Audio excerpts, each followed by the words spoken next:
The gentle winds of Alfheim whispered through the trees, carrying the scent of flowers and the soft hum of magic that always seemed to linger in the air. The sky above was a serene blue, dotted with glowing orbs that cast soft, ethereal light upon the landscape. But the beauty of the realm was lost on the figures gathered around a single bed in Eliana Vale's sanctuary. Gunnar lay there, his body motionless. His left arm had been replaced with a bandaged stump, his once formidable form now frail and scarred. His left eye, covered by a patch, hid the damage beneath. His face was pale, his breathing shallow. Eli and Jewel stood at either side of him, their faces etched with worry and exhaustion. They had done everything they could.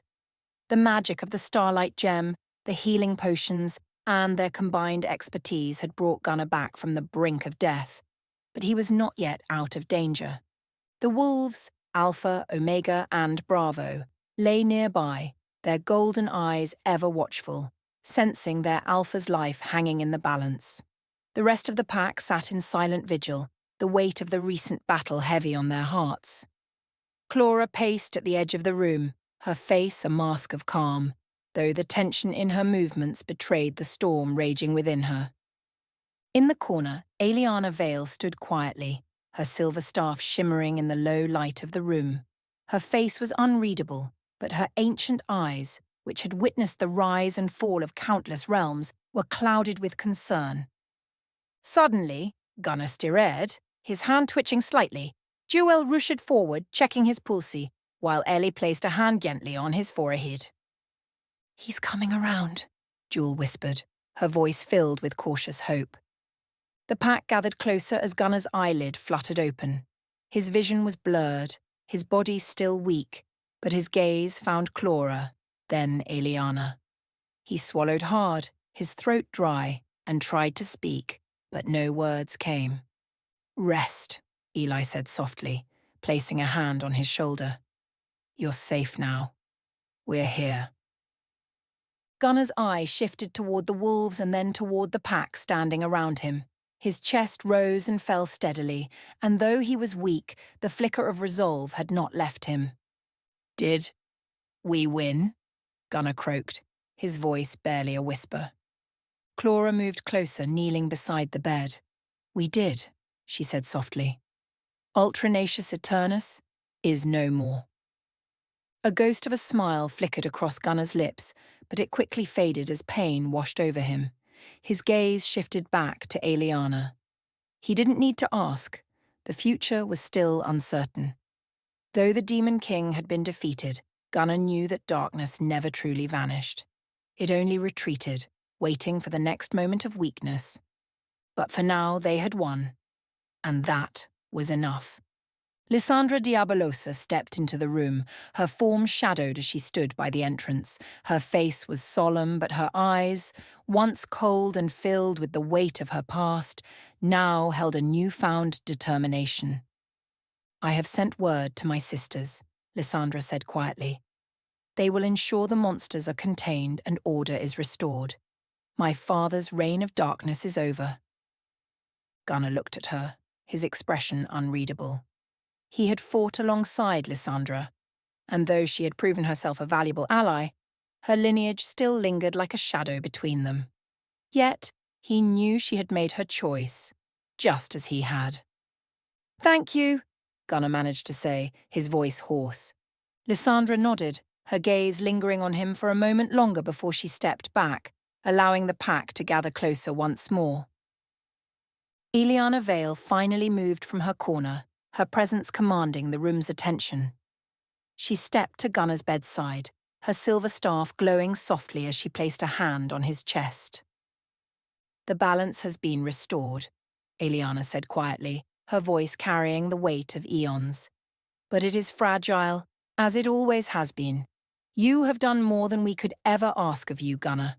You have brought us closer to peace, but you must rest now. The battles are not over, but for today, you are home."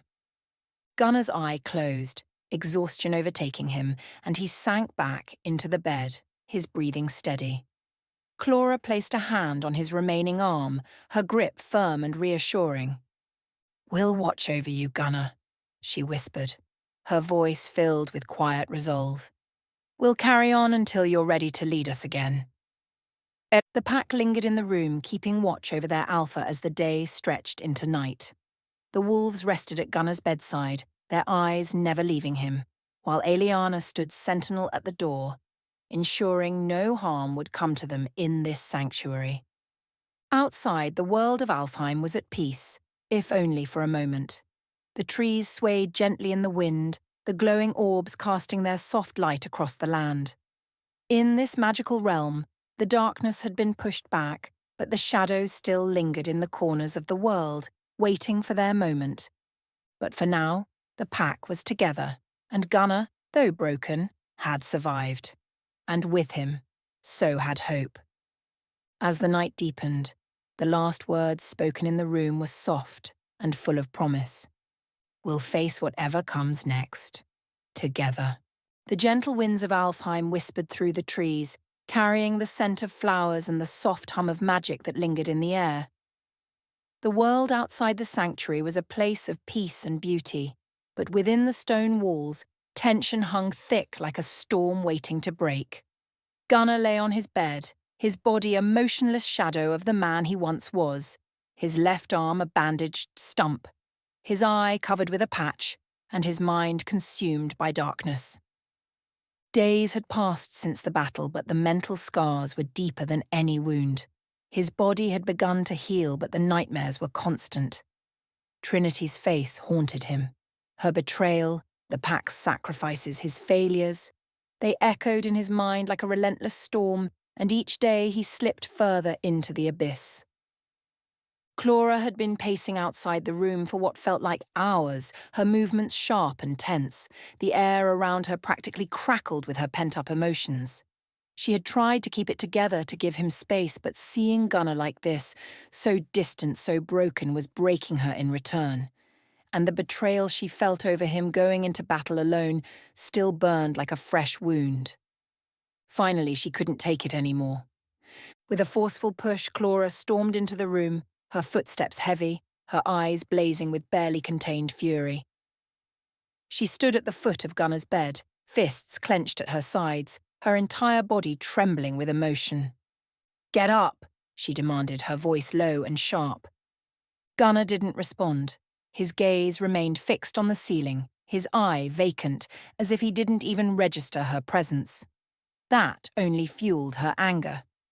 "I said get up!" Clara's voice rose, laced with raw, unfiltered rage.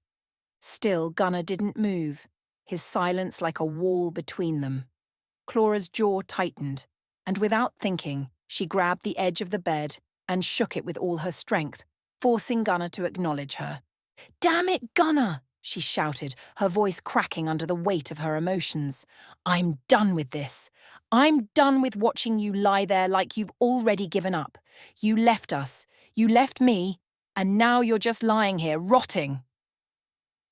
Her words cut through the fog in Gunnar's mind, and for the first time in days he turned his head slightly to look at her. But his expression remained distant, and his voice was barely more than a whisper. "Leave me alone," he muttered. Clara's eyes flashed dangerously. No, not this time. She marched to the side of the bed, her face inches from his. The air around her was charged with her fury, and the storm inside her finally broke free. "You think you're the only one who's hurting?" she demanded, her voice shaking with anger. "You think you're the only one who's suffered in that battle? You went off alone, Gunnar. Alone. You left us behind. You left me behind. Do you have any idea how that felt? Do you have any idea what you put us through?" Her voice cracked, but she pushed on, her words coming out in a flood of emotion. "You think I wanted to stand by, helpless, while you fought that monster on your own? You think I wanted to wait here wondering if you'd even come back? You swore to me, to all of us, that we were in this together. And then you just abandoned us." Gunnar flinched at her words, the weight of her accusations hitting him harder than he expected. He opened his mouth to speak, but no words came out. What could he say? She was right. He had abandoned them. Clara's fists were shaking, her breathing ragged. Tears stung at the corners of her eyes, but she refused to let them fall. She wouldn't cry in front of him. Not now. You're the Alpha, Gunner. Our Alpha. But you've been lying here, shutting us out, letting this guilt consume you. I get it. You feel like you failed, but you didn't. You didn't. You survived. You saved all of us. And if you're too blind to see that, then I'll make you see it. Gunnar turned his head away, shame tightening his chest. You don't understand. I do understand, Clara snapped, her voice raw. You think you're the only one carrying the weight of this battle, the only one who lost something? You think you're the only one haunted by nightmares? I've lost people too, Gunnar. We all have. But the difference between you and the rest of us is that we keep going. We don't give up. Her words struck him like a physical blow, and for the first time in days, Gunnar felt something stir inside him, something other than guilt. Anger. He clenched his remaining fist, frustration boiling just beneath the surface. I had to go alone, he said, his voice rough with emotion. You don't get it, Clara. Ultranacious wasn't just another enemy. I had to end him myself. I had to— You had to nothing, Clara cut him off, her eyes blazing with fury. You had us. You always had us. But you chose to carry this burden alone, and now look at you. Her words hung in the air, heavy with truth. Gunnar's mind whirled, the guilt, the anger, the pain all colliding inside him. He hated himself for what he'd done, but even more, he hated that Clara was right. He had abandoned them. He had abandoned her. Clara's voice softened, though the fire in her eyes remained. You're stronger than this, Gunnar. You're better than this. But if you keep shutting us out, you're going to lose everything. And I won't, stand by and watch that happen. For a long moment, the only sound in the room was the crackling of the distant fire. Clara stood there, her breath coming in shallow gasps, her fists still clenched. Gunnar stared at the floor, the weight of her words pressing down on him like a leaden blanket. Finally, after what felt like an eternity, he spoke, his voice barely a whisper. I'm sorry, he said, his voice raw and broken. Clara's expression softened, the anger slowly draining from her face, replaced by something far more painful. Understanding. We don't need your apology, she said quietly. We just need you, the real you, the one who fights, who leads, who doesn't give up. Because we can't do this without you, Gunnar. For the first time in days, Gunnar met her gaze, and for the first time he saw the depth of the pain he had caused, not just to himself, but to Clara and the entire pack. And though the darkness still lingered, though the shadows still clung to his heart, something inside him shifted. He wasn't alone. The room fell into a tense silence after Clara's outburst, her fiery words still hanging in the air. She stood over Gunnar, breathing heavily, her emotions laid bare for all to see. The rest of the pack remained quiet, each of them feeling the weight of Clara's words. But despite her impassioned plea, Gunnar remained still, distant. His eye flickered briefly toward her, but then it fell again, his gaze hardening as he retreated back into the darkness of his own mind. Clara let out a shaky breath, her fists clenching and unclenching at her sides. She had said everything she could, but it hadn't broken through. With a final frustrated glance at Gunnar, she turned and left the room, her boots echoing against the stone floor. Desera, who had been watching from the edge of the room, finally stepped forward. Her prosthetic leg made a soft, metallic sound as it tapped against the stone, a constant reminder of her own loss on the battlefield. Unlike Clara, Desera didn't explode with emotion. Her approach was different, quieter, but no less powerful. She stopped by Gunnar's bedside and stood there for a moment, her expression unreadable. The two of them had always shared a kind of unspoken understanding, a bond forged in the heat of battle. Desera had seen the same darkness that Gunnar had, and she knew what it felt like to lose a part of yourself. "Gunnar," she said softly, her voice steady, "you're not the only one who's been through hell." He didn't respond, didn't even acknowledge her presence. But Desera was patient. She wasn't here to argue or force him to talk. She was here to remind him that he wasn't alone in his pain. With a quiet sigh, Desera sat down in the chair next to his bed, stretching out her leg. The metal of her prosthetic gleamed faintly in the low light of the room. She placed her hands in her lap and looked over at Gunnar, her eyes filled with the weight of her own battles. "I know what it's like to lose something," she said, her voice calm but edged with the pain of memory. "I lost my leg on that battlefield. I thought it was over for me. I thought I was useless." Her words hung in the air, and for the first time Gunnar's eye flickered toward her, though his expression remained unreadable. "I was angry," Desera continued, her voice low. "At the demons, at myself, even at the pack. I didn't want to be seen like this. Broken. Less than what I was before. But you know what I realized?" She paused, waiting to see if he would respond. When he didn't, she continued. "I realized that it wasn't my leg that made me who I am. It wasn't my ability to run or fight or be on the front lines. It was the fact that I was still here, still standing, still fighting." Gunnar's jaw tightened, his eye narrowing slightly, but he said nothing.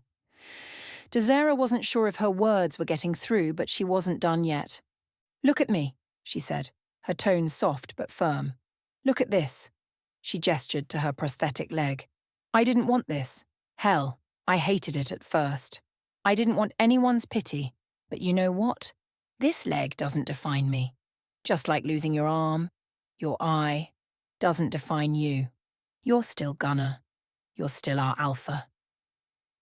For the first time, Gunnar's gaze met hers, and, for a brief moment, the walls he had built around himself seemed to crack. But then, just as quickly, his eye flicked away again, his expression hardening once more. "I'm not the alpha anymore," Gunnar muttered, his voice rough and distant. "I'm nothing." Desera's heart clenched at his words, but she didn't let it show. Instead, she leaned forward, her eyes locking onto his. "You're wrong," she said, her voice stronger now. "You're more than just your wounds, Gunnar. You've led us through hell and back. You fought when no one else could. You survived when others didn't. And that's what makes you the alpha. Not your arm, not your eye. You." Gunnar's hand clenched into a fist, his knuckles white against the sheets. His breathing was ragged, his chest rising and falling as he fought against the emotions threatening to overwhelm him. Desera could see it, the battle raging inside him, the same battle she had fought not long ago. "You're allowed to be angry," Desera said softly. "You're allowed to grieve, but don't you dare give up. Don't you dare turn your back on the pack. We need you, Gunnar. We've always needed you." Silence fell over the room once more, the weight of Desera's words pressing down on them both. For a long time, neither of them spoke. Desera sat quietly, her gaze never leaving Gunnar, while he stared at the ceiling, lost in his thoughts. Finally, after what felt like an eternity, Gunnar let out a slow, shuddering breath. His eye closed, and for the first time in days, he allowed himself to feel the pain he had been burying deep inside. Desera didn't say anything more. She didn't need to. She simply sat there, offering her silent support. She knew that this battle, the one raging inside Gunnar, wasn't one she could fight for him. But she would be there, just as he had been there for her. And though Gunnar remained distant, Desera could see the flicker of recognition in his eye, the smallest spark of the man he used to be. It wasn't much, but it was a start. As the night deepened, Desera remained by his side, a quiet sentinel in the dark, waiting for the moment when Gunnar was ready to fight again, not just for the pack, but for himself. Clara stormed out of Gunnar's room. her boots pounding against the floor of the sanctuary with a relentless rhythm. She was still burning with the frustration of her earlier encounter with Gunnar. How could he shut her out like that? How could he act like he was the only one who had suffered, the only one who had something to lose? But now was not the time to dwell on that. There was still too much they didn't know, too many unanswered questions about what had really happened in Ultranacious realm. Clara needed answers, and there was only one person who could provide them: Lysandra Diabolosa. She found Lysandra sitting quietly at the edge of the sanctuary, her form silhouetted against the soft glow of Alfheim's endless twilight. The elven princess seemed lost in thought, her hands resting on her lap as she stared out at the horizon. Clara took a deep breath, trying to temper the storm of emotions that still raged inside her, and approached. "Lysandra," Clara said, her voice sharp but controlled. "We need to talk." Lysandra turned her head slowly, her expression unreadable, as she regarded Clara. For a moment, the two women simply stared at each other, neither of them speaking. Clara could sense the weight of the unspoken history between them, the complicated alliance that had been forged in the fires of battle but was still tinged with mistrust. "What is it you wish to know?" Lysandra asked, her voice calm and measured. Clara crossed her arms, her eyes narrowing slightly. "I need to know what happened.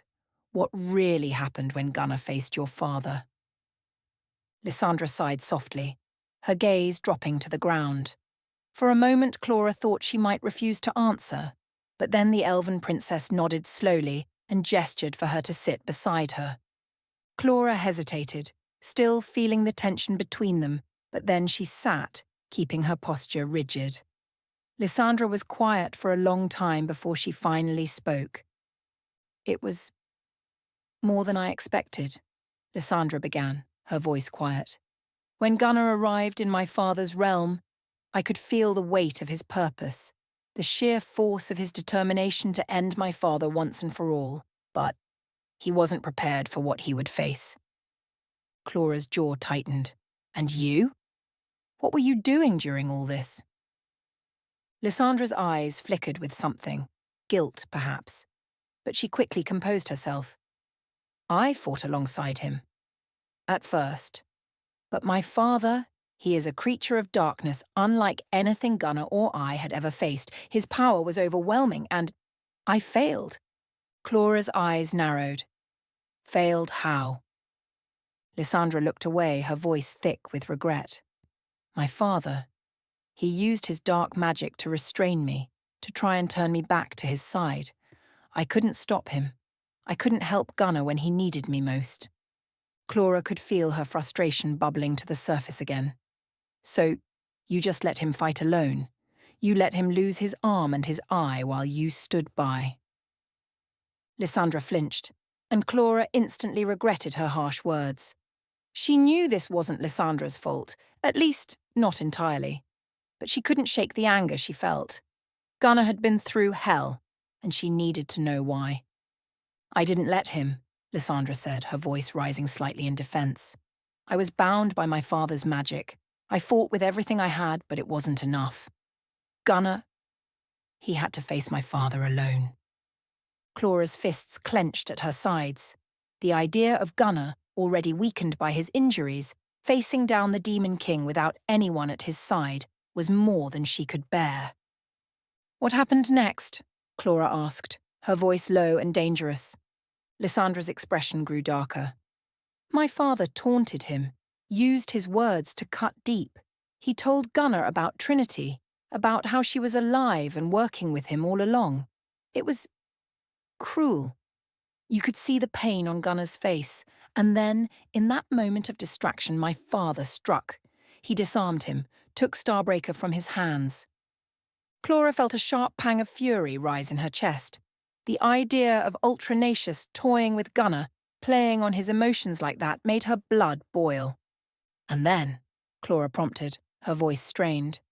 Lysandra swallowed hard. "And then Gunnar fell. His wound He was losing so much blood. I thought it was over. But Gunnar, even after everything, he didn't give up. He played dead, waiting for the moment when my father would get close enough.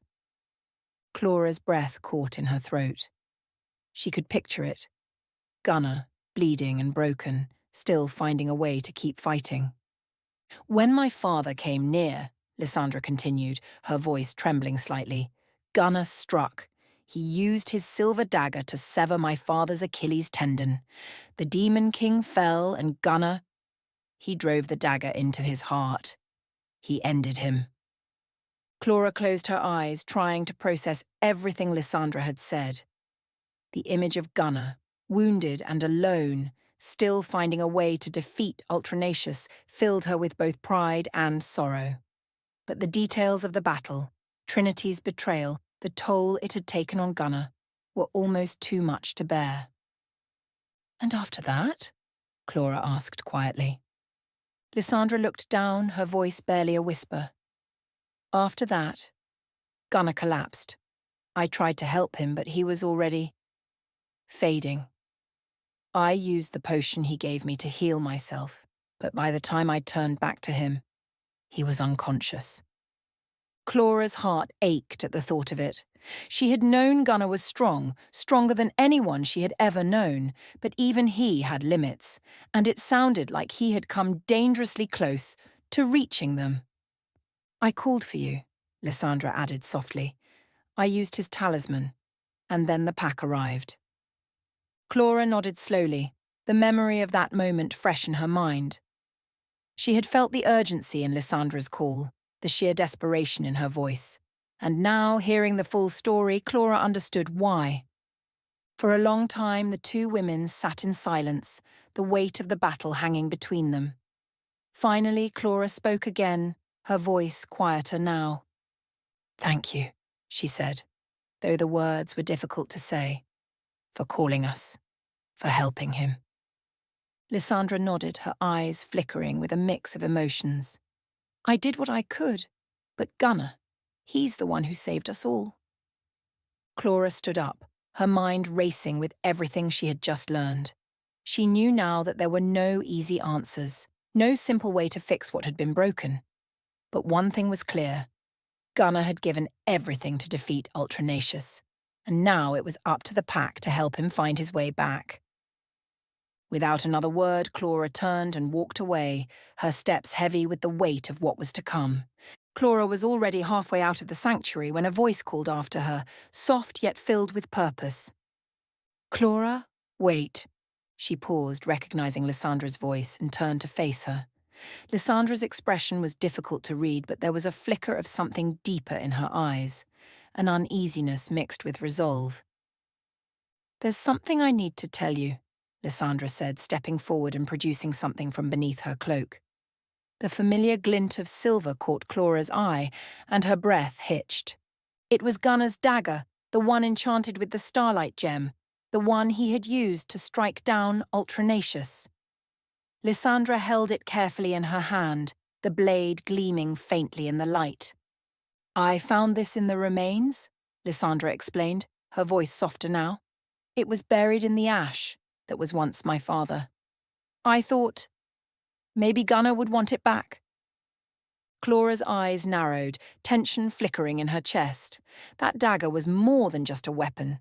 It was a symbol of Gunnar's strength, his resilience, and his unbreakable bond with the pack.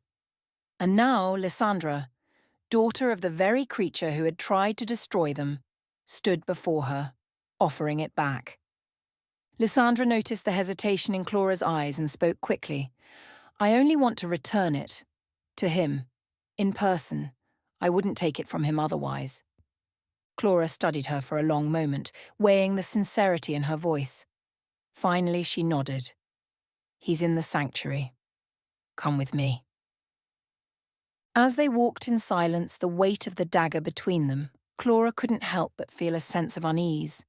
What would Gunnar say when he saw it? Would he want it back? Or would it be a reminder of the pain he was trying so desperately to bury? When they reached Gunner's bedside, Eli and Jewel were still there, watching over him like silent sentinels. Gunner's eye fluttered open as Clara approached, and she gave him a reassuring nod. "Lysandra found something," Clara said softly, stepping aside to reveal the elven princess holding his dagger. Lysandra stepped forward hesitantly, her gaze flickering between Gunner and the dagger in her hand. "I thought you might want this back," she said quietly, offering it to him. For a moment, Gunner said nothing, his single eye fixed on the dagger. Then, to everyone's surprise, he shook his head. "Keep it," Gunner said, his voice rough but steady. Lysandra blinked in surprise. "What? No, I couldn't. This belongs to you." "It did," Gunner corrected, his gaze locking with hers. "But now, it's yours." Before Lysandra could protest further, Gunner reached out weakly, his hand brushing over the hilt of the dagger. A soft glow emanated from the blade as the enchantment that bound the weapon to him faded. The starlight gem pulsed softly before the magic settled, and when Gunner removed his hand, the dagger remained in Lysandra's grip, now bound to her. "You fought alongside me," Gunner said, his voice low. "You helped end your father. You've earned the right to carry it." Lysandra stared at the dagger in her hand, the weight of his words sinking in. She looked back at Gunner, emotion flickering in her eyes. "I don't know what to say." "You don't have to say anything," Gunner replied, leaning back against the pillows, his energy already fading. Clara stepped forward, her expression serious. "That dagger isn't just a weapon," she explained, her voice carrying the weight of history. "It's a part of our pack's legacy. Gunner forged it with Eli's magic, but the bond it holds is deeper than just metal and enchantment."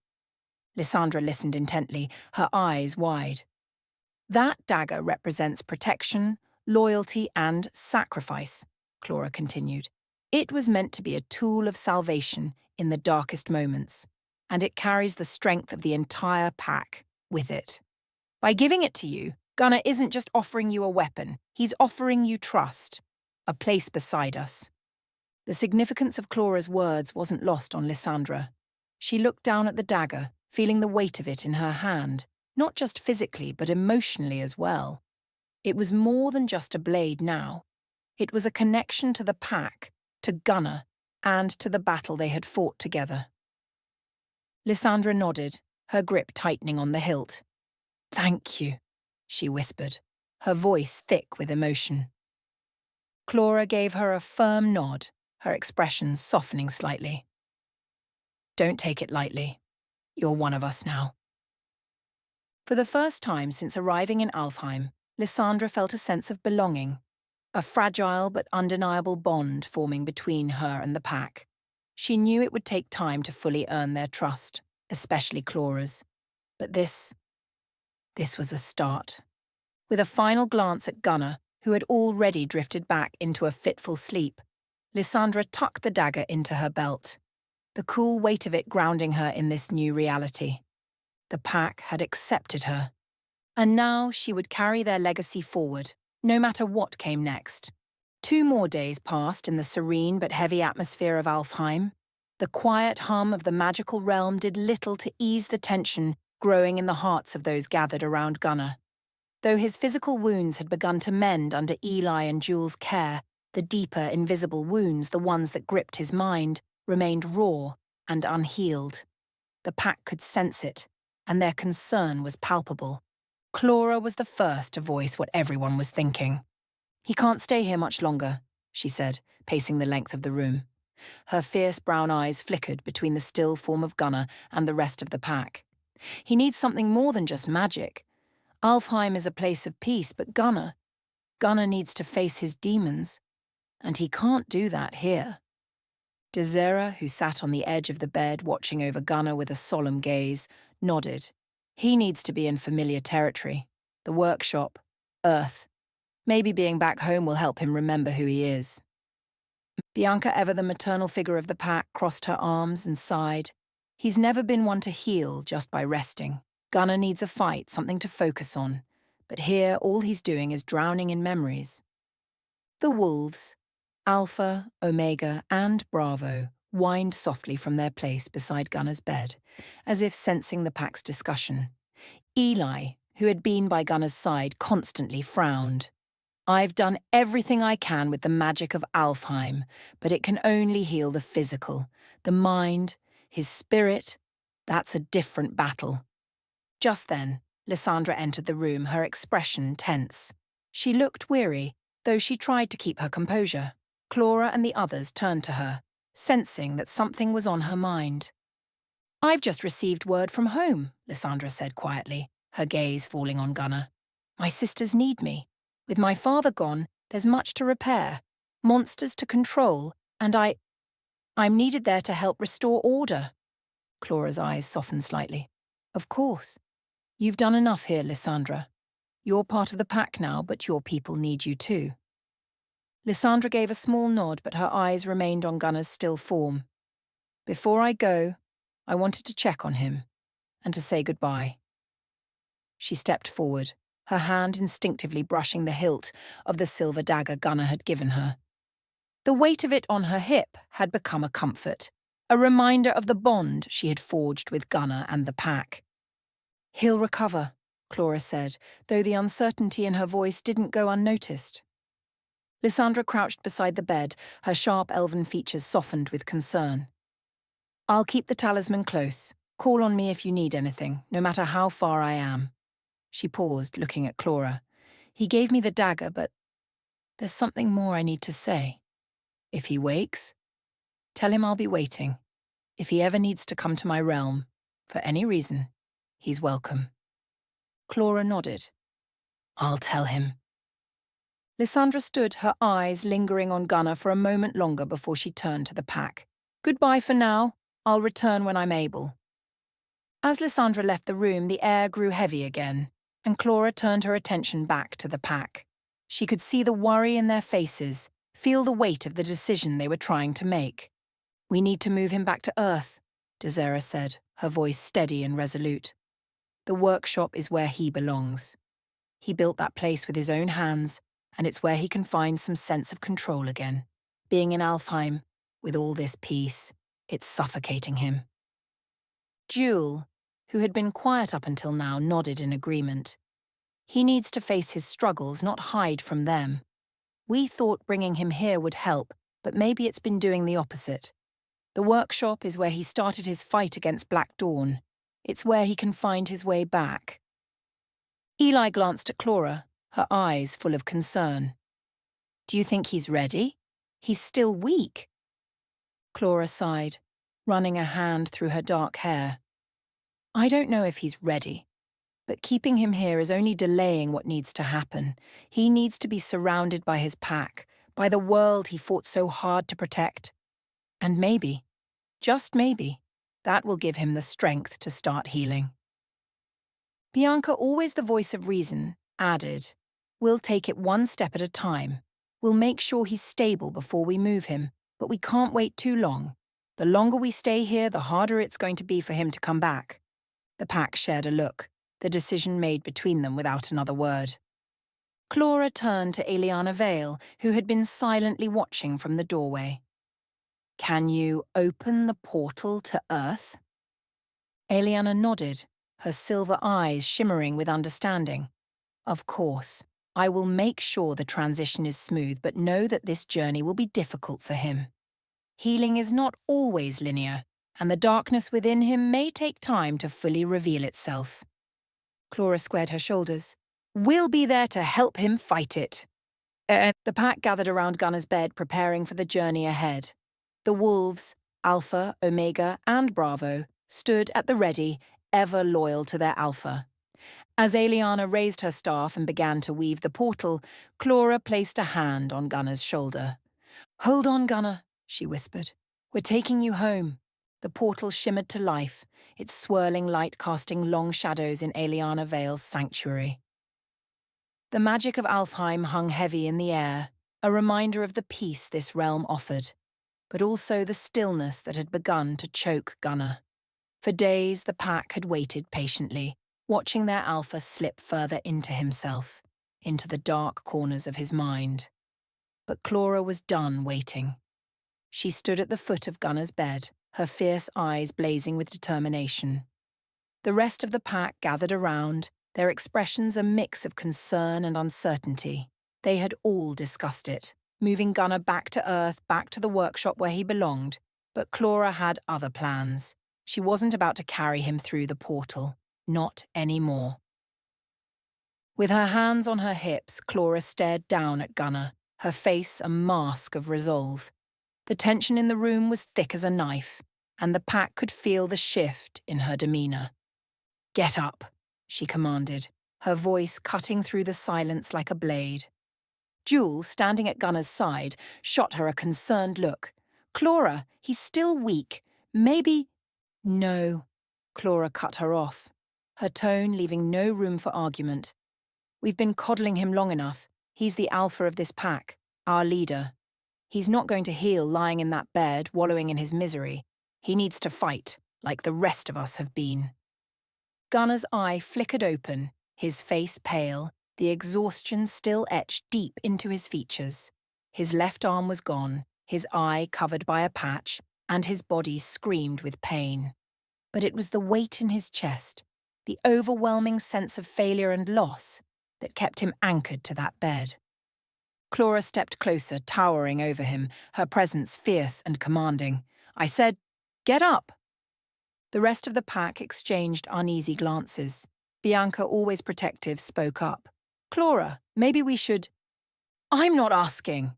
Clara snapped, her voice as sharp as a wolf's fang. She leaned over Gunnar, her dark hair brushing his shoulder. "You think you're the only one suffering?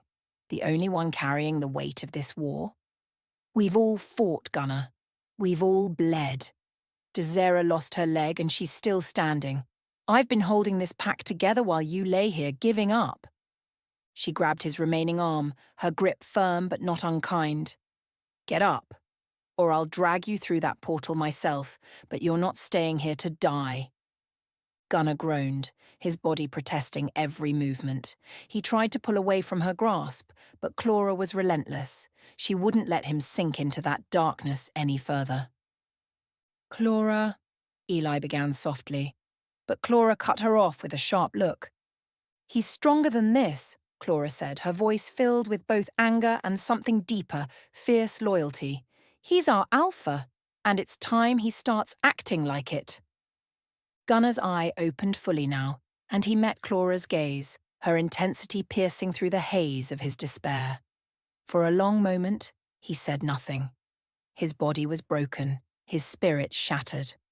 But there was something in Clara's words, something in the fire of her eyes that sparked something inside him. Slowly, painfully, Gunnar pushed himself up. His body protested, his limbs weak and shaking, but Clara stood firm, never letting him fall back into that bed. Her hand never left his arm, steadying him. The pack watched in silence, unsure whether to intervene or let Clara continue. Desera, standing in the corner, nodded approvingly. She understood the demons Gunnar was fighting. She had fought them too. "I know what it's like to lose," Clara said, her voice quieter now but no less fierce. "I've lost my brothers, my friends. Hell, I've nearly lost myself more times than I can count. But we don't get to give up, Gunnar. Not when we have a pack counting on us. Not when there's still a fight left to win." Gunnar gritted his teeth, forcing his legs to swing over the side of the bed. His vision swam, his balance unsteady, but Clara was there, steady and unwavering. "Walk through that portal, Gunnar," she said, her voice commanding. "Walk back to Earth. You're not dead yet, and I won't let you give up." Bianca, though still concerned, could see the fire in Clara's eyes. She stepped forward, placing a gentle hand on Gunnar's shoulder. "We're with you, Gunnar. We've always been with you." The wolves, Alpha, Omega, and Bravo, rose to their feet, their golden eyes never leaving Gunnar as he took his first shaky step towards the portal. Jewel, ever the healer, moved to help him, but Clara shook her head. "He needs to do this himself." Gunner's breath came in ragged gasps as he forced himself forward, each step a battle against the pain and the overwhelming darkness threatening to pull him back. But Clara stayed close, her presence like a shield, ready to catch him if he faltered but refusing to let him fall. When they reached the portal, Gunner hesitated, his gaze flickering between the glowing light of Alfheim and the shadows waiting for him back on Earth. "I can't," he began, but Clara cut him off. "You can," she said, her voice fierce and unrelenting. "You're Gunner, you're the alpha of this pack, and we need you." With one final agonizing step, Gunner crossed the threshold into the portal. The light of Alfheim faded behind him, replaced by the familiar weight of Earth's gravity, the cold air of reality hitting him like a slap to the face. Clara was right beside him as they emerged on the other side, her fierce gaze locked on his. "You're back," she said, her voice softer now but still filled with that unshakable resolve. "Now let's get to work." The rest of the pack followed through the portal, gathering around Gunner. He was weak, he was broken, but he was standing, and that was enough for now. The battle was far from over, but Clara had done what needed to be done. She had pulled her alpha from the brink, and now it was up to him to find his way back. But he wouldn't have to do it alone. The pack was with him, every step of the way. And together, they would face whatever darkness came next. 2 days passed since the pack returned to Earth, the familiar surroundings of the workshop grounding them after their long stay in Alfheim. The air was cooler here, with the sharp tang of pine trees and the distant hum of the forest surrounding the compound. Despite the comforting familiarity, tension lingered in the air. Gunner's silence weighed heavily on everyone. Though his strength was returning, his spirit remained fractured. Each day, Clara or another member of the pack would pull him from his bed, forcing him to confront the world outside.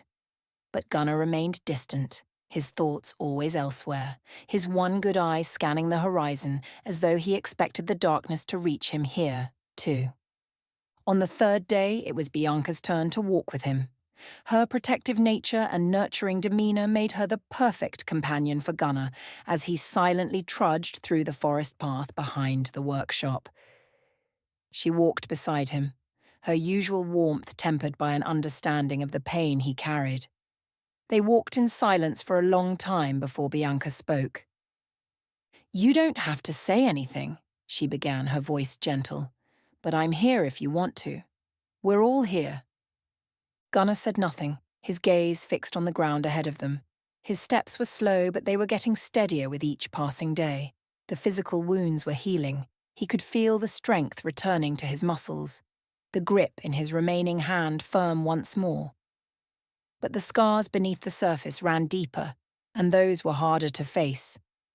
After a few minutes, Bianca broke the silence again. "You know, this forest reminds me of home.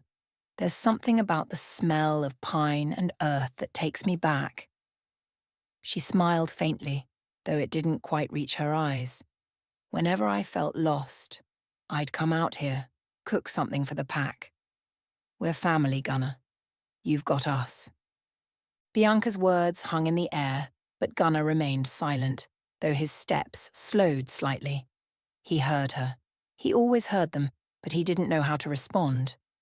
Not yet. Tatse. Later that afternoon, Desera took him on another walk, this time leading him to the edge of a cliff that overlooked the dense forests below. The air was crisp, and the wind brushed against their faces, carrying the scent of earth and pine. Desera, with her mechanical leg clanking softly against the ground, moved with a kind of grace that came from years of fighting and adapting to her new reality. Gunner noticed it, the way she carried herself despite her own loss, the way she didn't flinch at the weight of her prosthetic, or how it had never slowed her down. It was a stark reminder that he wasn't the only one who had suffered. Desera leaned against a rock, staring out at the horizon, her sniper-trained eyes scanning the distance. She didn't speak for a long while, letting the silence settle between them before finally saying, "Losing something, a part of yourself, it's like having to relearn how to live." Gunnar glanced at her, his brow furrowed. It was the first time since they'd returned that someone had addressed the truth so plainly. Desera didn't dance around it, didn't sugarcoat it. "I know what it's like," she continued, tapping her mechanical leg lightly. "You think losing this didn't change me. It did. But I had to find my way back. It took time. And it will take you time too." Gunnar clenched his remaining fist, feeling the weight of her words. He still felt like half of who he once was, physically, mentally. He didn't know how to reconcile that with who he needed to be for the pack. "Losing doesn't mean we stop," Desera added quietly, her gaze still fixed on the horizon. "It just means we fight harder. I'm still here, Gunnar, and so are you." For the first time since they'd started walking, Gunnar felt something shift inside him. Desera's words cut through the haze, though he still couldn't find the strength to respond. But he nodded, just slightly, and Desera noticed it was enough. The next morning, Jewel took him to the clearing near the workshop where they used to train together. She carried Minerva on her shoulder, the great horned owl's sharp eyes scanning the area, much like Desera's had the day before. Jewel had always been the calming presence in the pack, her wisdom guiding them through even the darkest moments. But today she was quiet, observing Gunnar as he moved through the clearing. "You've come a long way," Jewel said finally, her voice soft. "But I know you're not where you need to be." Gunnar stopped walking, turning to look at her. He could see the concern in her eyes, the way she watched him as though she was trying to figure out how to help him. "I'm not where I need to be," he said quietly, the first words he'd spoken in days. His voice was hoarse, and it hurt to admit it. Jewel nodded slowly, her expression softening. "I know. But you don't have to rush it. We're not asking for you to be whole again overnight." She stepped closer, placing a hand gently on his remaining arm. "What we're asking is that you don't give up. Not on us. Not on yourself. You've been through hell, Gunnar. We all have. But we need you. The pack needs you." Gunnar's jaw clenched, his mind racing with thoughts he hadn't yet been able to put into words. He had been their leader for so long, the one they all looked to for strength and direction. But now, with an eye and an arm lost, with his mind fractured, he didn't know if he could still be that person. "I don't know how to come back from this," he said, his voice barely audible. Jewel's eyes softened even more, and Minerva let out a soft hoot from her shoulder. "You don't have to do it alone," she whispered. "We're here to help you find the way. All you have to do is keep walking." The words sank into him like a slow burn, and for the first time in what felt like ages, Gunnar felt a flicker of something. Hope, perhaps. It was faint, barely noticeable, but it was there, and it was enough to keep him moving forward, one step at a time. The pack continued to take turns walking with Gunnar over the next few days. Each of them knew that healing, true healing, took time, and though Gunnar remained distant, each walk seemed to chip away at the walls he had built around himself bit by bit. But none of them rushed him. They knew he needed time, and they were willing to give him that. Because in the end, they weren't just a pack of warriors. They were a family. And family never left one of their own behind, even in the darkest of times. As the days passed, Gunnar's physical strength began to return, but the emotional and mental wounds still festered beneath the surface. Despite the walks with the pack, the weight of his losses clung to him, threatening to pull him back into the darkness. The eye patch covering his left eye and the empty sleeve where his arm had once been were constant reminders of what he had lost, and every glance in the mirror felt like a battle he wasn't ready to fight. Eli had been watching him closely from a distance ever since they had returned to the workshop. She knew him better than most, having fought beside him countless times. She could see the burden he carried and how it ate away at him. It was late in the evening when Eli finally decided to approach Gunnar. He was sitting in the small forge area of the workshop, staring at the embers of the fire as they glowed faintly in the dim light. His face was as unreadable as ever, but Eli knew he was lost in thought. She took a deep breath, gripping the small package in her hands.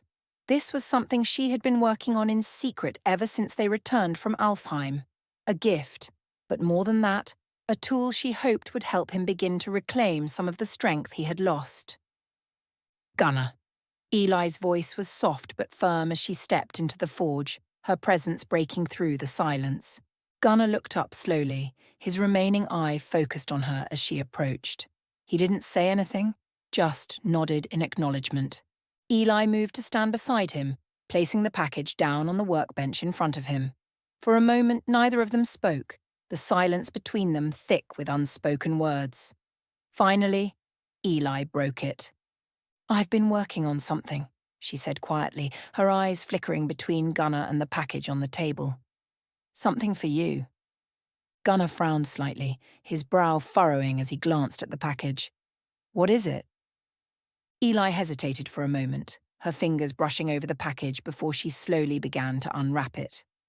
As the cloth fell away, it revealed a sleek, metallic prosthetic arm, a masterpiece of both engineering and alchemy, imbued with the magic of the starlight gem that she had carefully woven into its design. Gunnar's eye widened slightly as he looked at the prosthetic. It was unlike anything he had ever seen. The arm was not just a replacement, it was an upgrade. It was crafted from a combination of lightweight metal alloys, enchanted to be stronger than steel, and designed to be fully integrated with his nervous system. But it was the hidden feature that Eli was most proud of. She gently lifted the arm, turning it over to reveal a small mechanism built into the wrist.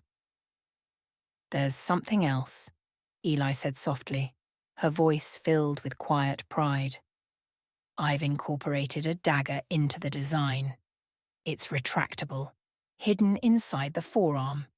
When you flex your wrist backward, it will extend. A quick movement forward, and it retracts back inside." Gunnar stared at the prosthetic, his expression unreadable as he processed what Eli was saying. He reached out with his remaining hand, his fingers brushing over the smooth surface of the metal. "It's made from the same material as the Starbreaker," Eli continued, her voice steady but laced with emotion. "It's strong, durable. I've enhanced it with some of the same magic I used on your rifle. This arm. It's not just to replace what you lost. It's a weapon, an extension of you." Gunnar was silent for a long moment, his gaze fixed on the prosthetic as the weight of what Eli had done sank in. The dagger hidden inside the arm was a stroke of genius. It meant he wouldn't be unarmed even if he lost his primary weapon in battle. It was more than a replacement. It was a symbol of resilience, of adapting to the pain and loss and turning it into something stronger. Eli stood quietly beside him, her heart pounding in her chest. She knew Gunnar wasn't one for grand gestures of gratitude, but that wasn't why she had done this. She had built this for him because she believed in him, because she knew that even though he was hurting, he was still the leader they needed. Finally, Gunnar spoke, his voice low and hoarse. "Why?" Eli blinked, taken aback by the question. "Why?" "Why would you go through all this trouble?" Gunnar asked, his eye lifting to meet hers. I'm broken, Eli. Half a man. What's the point?" Eli's chest tightened and she shook her head. "No, Gunnar, you're not broken. You've lost things, important things, but that doesn't make you less. You've fought for us, for this pack, more times than I can count. You've bled for us, and we'll fight for you too. That's what this is. It's not about replacing what you lost, it's about giving you back the strength to keep going." Gunnar's gaze softened, the weight of her words settling into his mind. For the first time in what felt like an eternity, he allowed himself to feel something other than despair. He looked at Eli, truly looked at her, and saw the unwavering belief in her eyes. "You made this for me," he said quietly, his voice thick with emotion. Eli nodded, her expression firm. Because I know you're not done fighting. You're still the alpha, Gunnar. You're still our leader. Gunnar's eye drifted back to the prosthetic, his hand trembling slightly as he lifted it from the table. He turned it over in his hands, examining the intricate design, the hidden blade that would become part of him. I don't know if I'm ready for this, he admitted, his voice barely above a whisper. Eli stepped closer, her hand resting gently on his shoulder. You don't have to be ready right now, she said softly, but when you are, we'll be here. And this, she gestured to the prosthetic, will be here, waiting for you. Gunnar swallowed hard, nodding slowly. He wasn't ready yet. But maybe, just maybe, this was a step toward healing, toward reclaiming what he had lost. And for now, that was enough. As the silence settled between them, Eli turned and quietly left the room, leaving Gunnar alone with the prosthetic. He stared at it for a long while, his mind racing with thoughts of the battles yet to come. One day he would wear this, one day he would fight again. And when he did, he would be ready. The air in the workshop was still as the pack rested. Gunnar, finally exhausted after a day of strained walks and forced interaction with the pack, lay in bed, his breathing steady but shallow. The quiet of the night surrounded him, the only sounds the gentle creaking of the wood in the wind and the soft howls of the wolves in the distance. But even in sleep, Gunnar couldn't escape the battles that raged in his mind. His face, which had grown increasingly gaunt since his return, twisted in discomfort as he muttered words too low for anyone to hear. Ashley had been keeping a quiet vigil, sitting in the corner of the room, half asleep herself. She had insisted on taking her turn to watch over him, though Gunnar had assured her he didn't need a babysitter. Despite his protests, they all knew he wasn't the same man who had left for the Demon King's realm. And Ashley, ever vigilant, refused to leave his side. Her eyes fluttered open as she heard Gunnar's voice rise above a whisper. Darren, he muttered, his voice thick with emotion. Darren, watch your back. Ashley frowned, her mind racing as she tried to place the name. She had heard Gunnar mention Darren before, years ago, back when they first began to work together. Darren Smith, his old army buddy. The two of them had been close, like brothers, Gunnar had once said. They had survived some of the roughest combat tours together in Korea, Iraq, and Kuwait. She sat up straighter, leaning forward as Gunnar continued to talk in his sleep. Stay low, Darren. Keep them off us. We'll make it out. His words came out in jagged fragments, and Ashley's heart clenched. She recognized that tone, the voice of someone lost in a memory of a battlefield, long past. After a moment, Gunnar's muttering stopped, his body sinking back into the bed as his mind retreated into deeper sleep. But the name lingered in Ashley's mind. She stood up, her thoughts racing. Darren Smith. Why would Gunnar be dreaming about him now? Had Gunnar reached out to him recently? Ashley quietly left the room, heading down the hallway to where her phone was resting on a side table. If Darren was on Gunnar's mind, there had to be a reason. She unlocked her phone, her fingers moving quickly across the screen as she pulled up Sophia's contact. If anyone could track someone down, it was Sophia. The phone rang twice before Sophia's voice, clear and crisp, came through the line. Ashley? What's going on? Sophia asked, her tone concerned. Hey, Sophia, I've got a question for you, Ashley began, her voice quiet but filled with urgency. Do you remember Gunnar ever mentioning a guy named Darren Smith? They served together in the army. There was a pause on the other end as Sophia processed the request. Yeah, I think he did, years ago. They were close, weren't they? Like brothers? Exactly, Ashley replied. I just overheard Gunnar talking about him in his sleep. I think something's going on with Darren. Can you track him down? I have a feeling Gunnar might have reached out to him before all of this. Sophia's voice was already filled with determination. I'll see what I can find. Give me a few minutes. Ashley nodded, pacing back and forth as she waited for Sophia to work her magic. Her mind raced with possibilities. Darren might be exactly what Gunnar needed. Someone from his past who could ground him. Someone who had been through the same hells and come out the other side. After a few minutes, her phone buzzed again, Sophia's name lighting up the screen. "I found him," Sophia said, her voice triumphant. "Darren Smith. He just retired from the army about a month ago. He's living out in Washington State. Get this, Gunnar reached out to him recently with a job offer." Ashley's heart skipped a beat. "A job offer? For what?" "To maintain the jet," Sophia replied.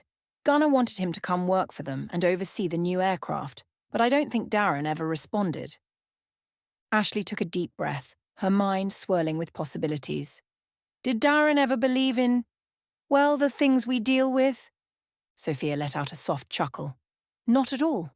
From what I found, Darren's the type of guy who deals in facts. No nonsense. He probably doesn't believe in the supernatural or other realms. If Gunnar asked him to get involved with us, Darren might have thought he was joking." Ashley frowned. That could complicate things, but she had a feeling Darren would be more important than they realized. "I think we need to reach out to him," Ashley said firmly. "Gunnar's struggling, Sophia. I think seeing Darren again might help." "I'll send you his contact information," Sophia replied. "But be careful, Ashley. If Darren doesn't believe in any of this, it could be a tough sell." Ashley nodded, though Sophia couldn't see her. "We'll figure it out. Thanks, Sophia." After ending the call, Ashley took a deep breath, staring down at the contact information Sophia had sent her. Darren had recently retired from the army. Gunnar had reached out to him with a job offer to maintain their new jet, but it didn't seem like Darren had ever followed up. She didn't blame him. From what she could gather, Darren didn't believe in the things they dealt with. Supernatural forces, other realms, and she didn't plan on diving into that part of the story just yet. Instead, she'd tell him the truth, just enough to get him to listen. She hit the call button and raised the phone to her ear, her heart pounding as the phone rang. Once, twice, 3 times before a gruff voice finally answered. "Darren Smith." Ashley took a steadying breath. "Hi, Darren. My name's Ashley. I work with Gunnar." There was a brief pause on the other end, followed by a shift in tone. "Gunnar? Haven't heard from him in a while. What's this about?" Ashley's grip tightened on the phone. "Gunnar was injured during a classified mission. He's not doing well. He lost his arm and his eye while in combat with a hostile entity." There was a heavy silence on the other end of the line before Darren's voice came through, rough with disbelief. "He lost his arm? And his eye?" Ashley nodded, even though he couldn't see her. "Yeah, it was bad, Darren. He was nearly killed. He survived, but it's taken a toll on him. He's not just dealing with the physical injuries, he's shut himself off. We're worried about him." Darren was quiet for a long time, the sounds of him moving around faintly heard in the background. Finally, he spoke again, his voice thick with emotion. "What the hell happened out there? What kind of mission was this?" Ashley chose her words carefully. "It's classified, Darren, but I can tell you this. It was a battle unlike anything we've ever faced before. Gunnar came out of it alive, but not without a cost. He's been pushing everyone away, and I think you're the one person who might be able to reach him." Darren let out a frustrated sigh. "He reached out to me a while back, offered me a job, said he needed someone to maintain a jet. I didn't think much of it. I didn't think it was this serious." "It was serious," Ashley replied gently. "And now more than ever, I think Gunnar needs you here. He's not just our leader, Darren. He's our family. And right now, he's slipping away." Another long pause. When Darren finally spoke, there was a quiet resolve in his voice. "Where is he?" Ashley felt a surge of relief. "I'll send you the details, and we can send the jet to pick you up. It'll be faster than any commercial flight." "The jet, huh?" Darren sounded surprised, but there was a small chuckle in his voice. "All right, Ashley, send it over. I'll be ready." "Thank you, Darren," Ashley said, her voice soft with gratitude. "I think this could make all the difference." I'll be there as soon as I can, Darren replied, his voice firm. Gunner's my brother. I'll do whatever it takes to get him back on his feet. As Ashley ended the call, a wave of hope washed over her. Darren was on his way. And maybe, just maybe, with the help of his old friend, Gunner could start fighting his way back from the darkness that had gripped him. But for now they would wait and hope that this was the first step toward bringing Gunner out of the void that was slowly consuming him. Ashley stood in the workshop, her fingers tapping rhythmically against her leg as she stared at her phone, waiting for confirmation. After making the call to Darren, she knew she needed Desera's approval before deploying the jet. Desera, the tactical leader of their pack, was the one who oversaw the jet's use, and nothing happened without her say-so.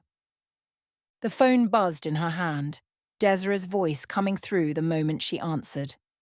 You want to send the jet for Gunner's army, buddy? Desera asked, her voice low and serious. Ashley nodded, even though Desera couldn't see her.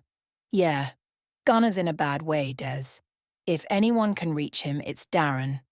I think this could be the key to helping him snap out of it. Desera was silent for a moment before she let out a breath. Fine.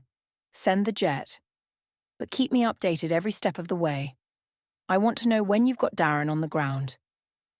Thanks, Desera, Ashley said, relief washing over her. I'll let you know as soon as we're back.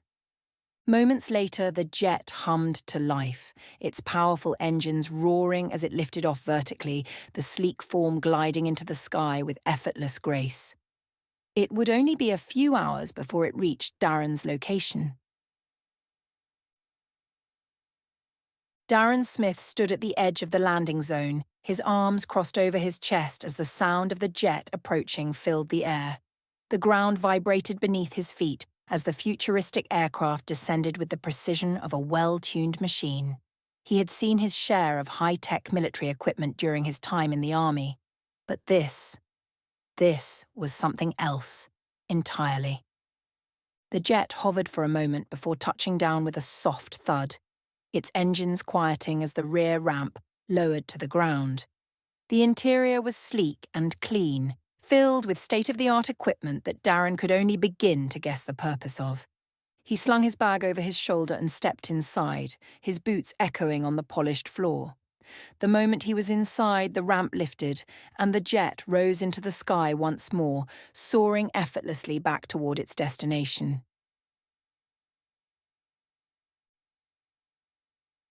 When the jet finally touched down at the workshop, Darren stepped off, his eyes scanning the area. It wasn't what he had expected. Not even close. The workshop was surrounded by dense woods, with a strange, almost ethereal quality to the air. He had the feeling that whatever was going on here was far beyond any mission he had ever been on. Waiting for him at the edge of the landing pad was Ashley, her expression a mix of relief and concern. She quickly approached him, offering a hand. Darren, thanks for coming so quickly. Darren took her hand, shaking it firmly. Ashley, right? Where's Gunner? Ashley nodded, a slight smile on her face. Yeah, that's me. Gunner's inside. He's not in a good place, but I think seeing you might help. Follow me. Darren adjusted his bag on his shoulder and followed her toward the workshop, his eyes taking in the strange equipment and vehicles scattered around the area. The more he saw, the more curious he became about the world Gunner had found himself in. As they approached the main building, Darren's jaw clenched. He was prepared for what Ashley had told him, the loss of Gunner's arm and eye, the physical wounds that came with battle. But nothing could prepare him for the sight of his old friend, the man he had fought alongside through hell and back, looking so broken. They stepped inside the workshop, the air thick with tension, and Darren's heart raced as he prepared to see the man who had once been invincible in his eyes. The doors to the workshop opened, and Gunner looked up from where he sat, his body still stiff and aching from the recent battle. He wasn't expecting much, but when his one good eye landed on the man standing in the doorway, his breath caught for a moment. Darren. Without thinking, Gunnar rose to his feet, pushing through the pain, and walked straight over to the man who had been his brother in arms for so long. Darren raised an eyebrow, his trademark smirk tugging at the corner of his lips as Gunnar pulled him into a rough, tight embrace. "Brother," Gunnar rasped, his voice gruff with emotion. "Still a giant pain in the arse, I see," Darren replied, clapping Gunnar on the back before pulling away, eyeing the bandaged stump where Gunnar's arm used to be. Gunnar gave him a grim smile before sinking back into the chair, exhausted but comforted by the familiar presence. Darren's eyes flicked over him, taking in the patch over his eye, the haunted look in his brother's face, and the eerie quiet in the room. Ashley hovered nearby, watching the exchange, but Darren waved her off. "Mind giving us the room for a minute?" Without a word, Ashley nodded and left the room. Darren shut the door behind her, locking it with a soft click before turning back to Gunnar. His tone shifted, a mix of concern and that dry sarcasm Gunnar had come to expect from him. "All right, spill it. What the hell happened to you? Ashley said you got into it with some hostile entity. You lose a fight with a lawnmower or what?" Gunnar huffed a laugh, but it was hollow. He could barely bring himself to explain it, his hand flexed over the missing limb as if phantom pain was still there. He stared at the ground, trying to find the words, but Darren wasn't the kind to wait. "You look like hell, brother," Darren said, pacing the room with frustration building. "What kind of classified mission ends with you like this?" Gunnar leaned back, closing his eye for a second. "It's a lot, Darren. More than I can explain right now. It's not what you're thinking." Darren snorted. "Yeah, well, you got blown to pieces and dragged back here, so it better be a damn good story.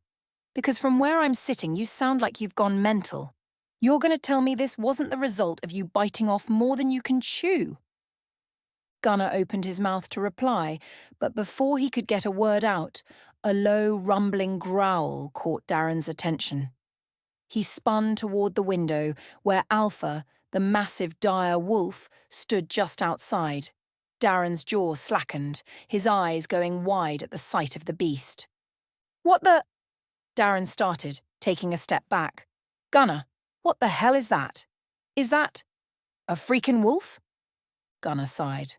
"Yeah, that's Alpha." Darren blinked, running a hand through his hair. "You named a goddamn dire wolf Alpha?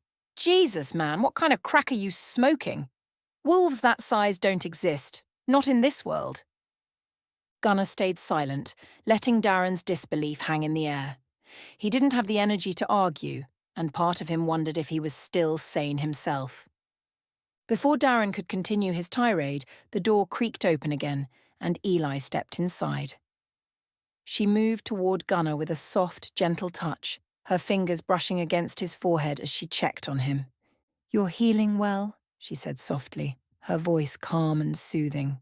Darren's eyes narrowed as he noticed something off about her, those pointed ears peeking through her hair. He froze, staring at her in confusion. "Wait, what are you?" Eli looked at Darren with a soft, understanding smile, though her pointed ears betrayed her nature. "I'm an elf," she said simply, as if it was the most natural thing in the world. Darren stood there, slack-jawed, staring at her as though he'd just been slapped. "An elf? Like Lord of the Rings kind of elf?" Eli raised an eyebrow, glancing at Gunnar as if silently asking whether this man could handle the truth. Gunnar chuckled weakly at Darren's stunned expression. "Welcome to my world, brother," Gunnar said, his voice hoarse. "It's a lot crazier than what we dealt with in Iraq, that's for sure."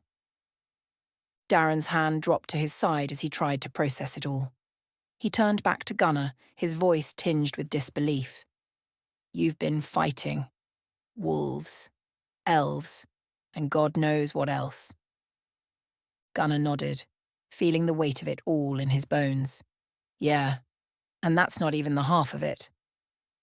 Darren stepped back, shaking his head, still not fully believing what he was seeing. "You expect me to just accept all this? Just like that? You know how insane this sounds, right?" Gunnar leaned forward, locking eyes with Darren. I get it. It's a lot to take in, but I'm telling you the truth. You can ask anyone here. The world's a lot bigger and darker than what we thought, and I need your help, man. Darren stared at him for a long moment before rubbing the back of his neck. All right, all right. I'm here. But you're going to have to explain all this to me later. And no more surprises. I don't need another freaking dire wolf outside the window. Gunnar smirked, though it didn't quite reach his eyes. No promises. Darren stood there staring at the wolves outside the window, his mind still reeling from the whirlwind of revelations. Elves, dire wolves, and whatever else lurked in Gunnar's world, it was too much to process. But something in Gunnar's face pulled Darren out of his shock. Gunnar wasn't smirking anymore. His one good eye was fixed on the ground, his body slumped in the chair, looking more worn than Darren had ever seen him. There was no sarcasm, no forced bravado, just exhaustion, raw and deep. Without warning, Gunnar broke the silence, his voice low and rough. Why do we do it, Darren? Why do we keep pushing forward? For what? Why do we stand in the dark? Darren's brow furrowed. Gunnar wasn't asking for idle conversation. This was different. Gunnar was broken, not just physically, but something deeper. Darren had seen men like this in war, the ones who had seen too much and weren't sure if they had anything left to give. Darren took a deep breath and crossed the room, leaning against the table across from Gunnar, his arms crossed. His voice was steady, calm, the way it always was when they were in the thick of battle. We stand in the dark so the innocent, our friends and our families can live in the light. It's what we do. It's who we are. Gunnar raised his head slightly, his gaze meeting Darren's. But when does it end? When is our turn in the light, Darren? Darren let out a small chuckle, though it was tinged with a grim understanding. He rubbed his chin thoughtfully for a moment before answering. When we're dead, brother. That's when it ends.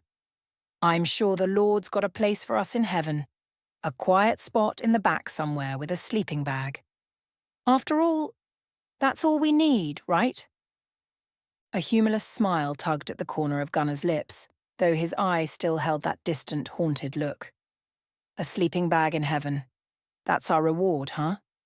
Darren nodded. That's it. But it's enough, isn't it? Because, Gunnar, we don't do this for medals or recognition. We do it because someone has to. We fight so the people who matter to us, the ones who have no idea what we've seen, never have to stand in the dark like we do. Gunnar exhaled slowly, his shoulders slumping further. Darren's words hit him, but they didn't take away the weight that still pressed on his soul. The room felt suffocating, the silence between them heavy. Darren watched his brother closely, knowing this wasn't something that could be fixed with a few well-placed words. After a long pause, Gunnar finally spoke again, his voice hoarse. I've lost a lot, Darren. I've seen things, done things that I don't think I'll ever come back from. Darren uncrossed his arms and pushed himself off the table, walking over to stand beside Gunnar. He rested a hand on his brother's shoulder, his grip firm. You're not supposed to come back from it alone. That's why you've got me. And them. He gestured toward the door where the pack waited. You're not doing this alone, Gunnar.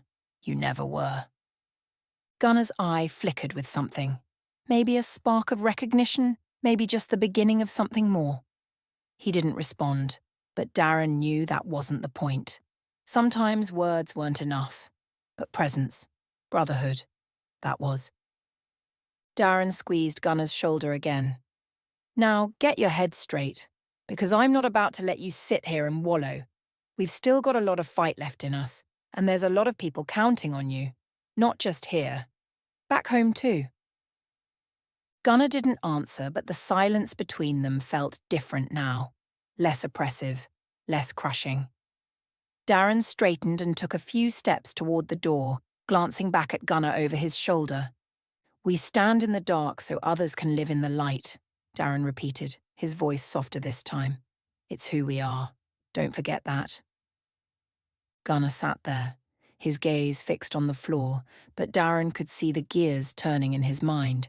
He wasn't expecting miracles, but maybe, just maybe, This was the first step toward bringing his brother back. As Darren opened the door and stepped out, he glanced back one last time. "You've still got a lot of work to do, brother. Get your ass in gear." Gunnar let out a soft breath, the closest thing to a laugh Darren had heard from him in days. And that was enough for now. Darren reached for the door, but just as he was about to step through, a mischievous grin crept across his face. He paused and turned back toward Gunnar, winking before calling out, "Hey, Kiba!" His eyes locked onto Eli, who had just entered the room to check on Gunnar. Eli arched an eyebrow at Darren, her pointed ears twitching slightly in response to his teasing. "Kiba," she repeated, her tones somewhere between amusement and confusion. Darren gave her a lopsided grin and gestured around the workshop. "Yeah, like the elves in those cookies. How about a tour of this place?" Gunnar, despite his exhaustion, let out a low groan. "Darren? Seriously?" Eli smirked, folding her arms across her chest. "You must be Darren. Gunnar didn't mention you were such a comedian." "I'm full of surprises," Darren quipped, leaning against the doorframe. "So, what do you say, Kiba? Show me around your magical wonderland? Maybe you've got a tree full of cookies somewhere." Eli rolled her eyes, but there was a hint of a smile tugging at her lips. She glanced at Gunnar, who shook his head in exasperation, though there was a faint glimmer of amusement in his tired eye. "All right, soldier," Eli replied. "I'll give you a tour, but let's get one thing straight.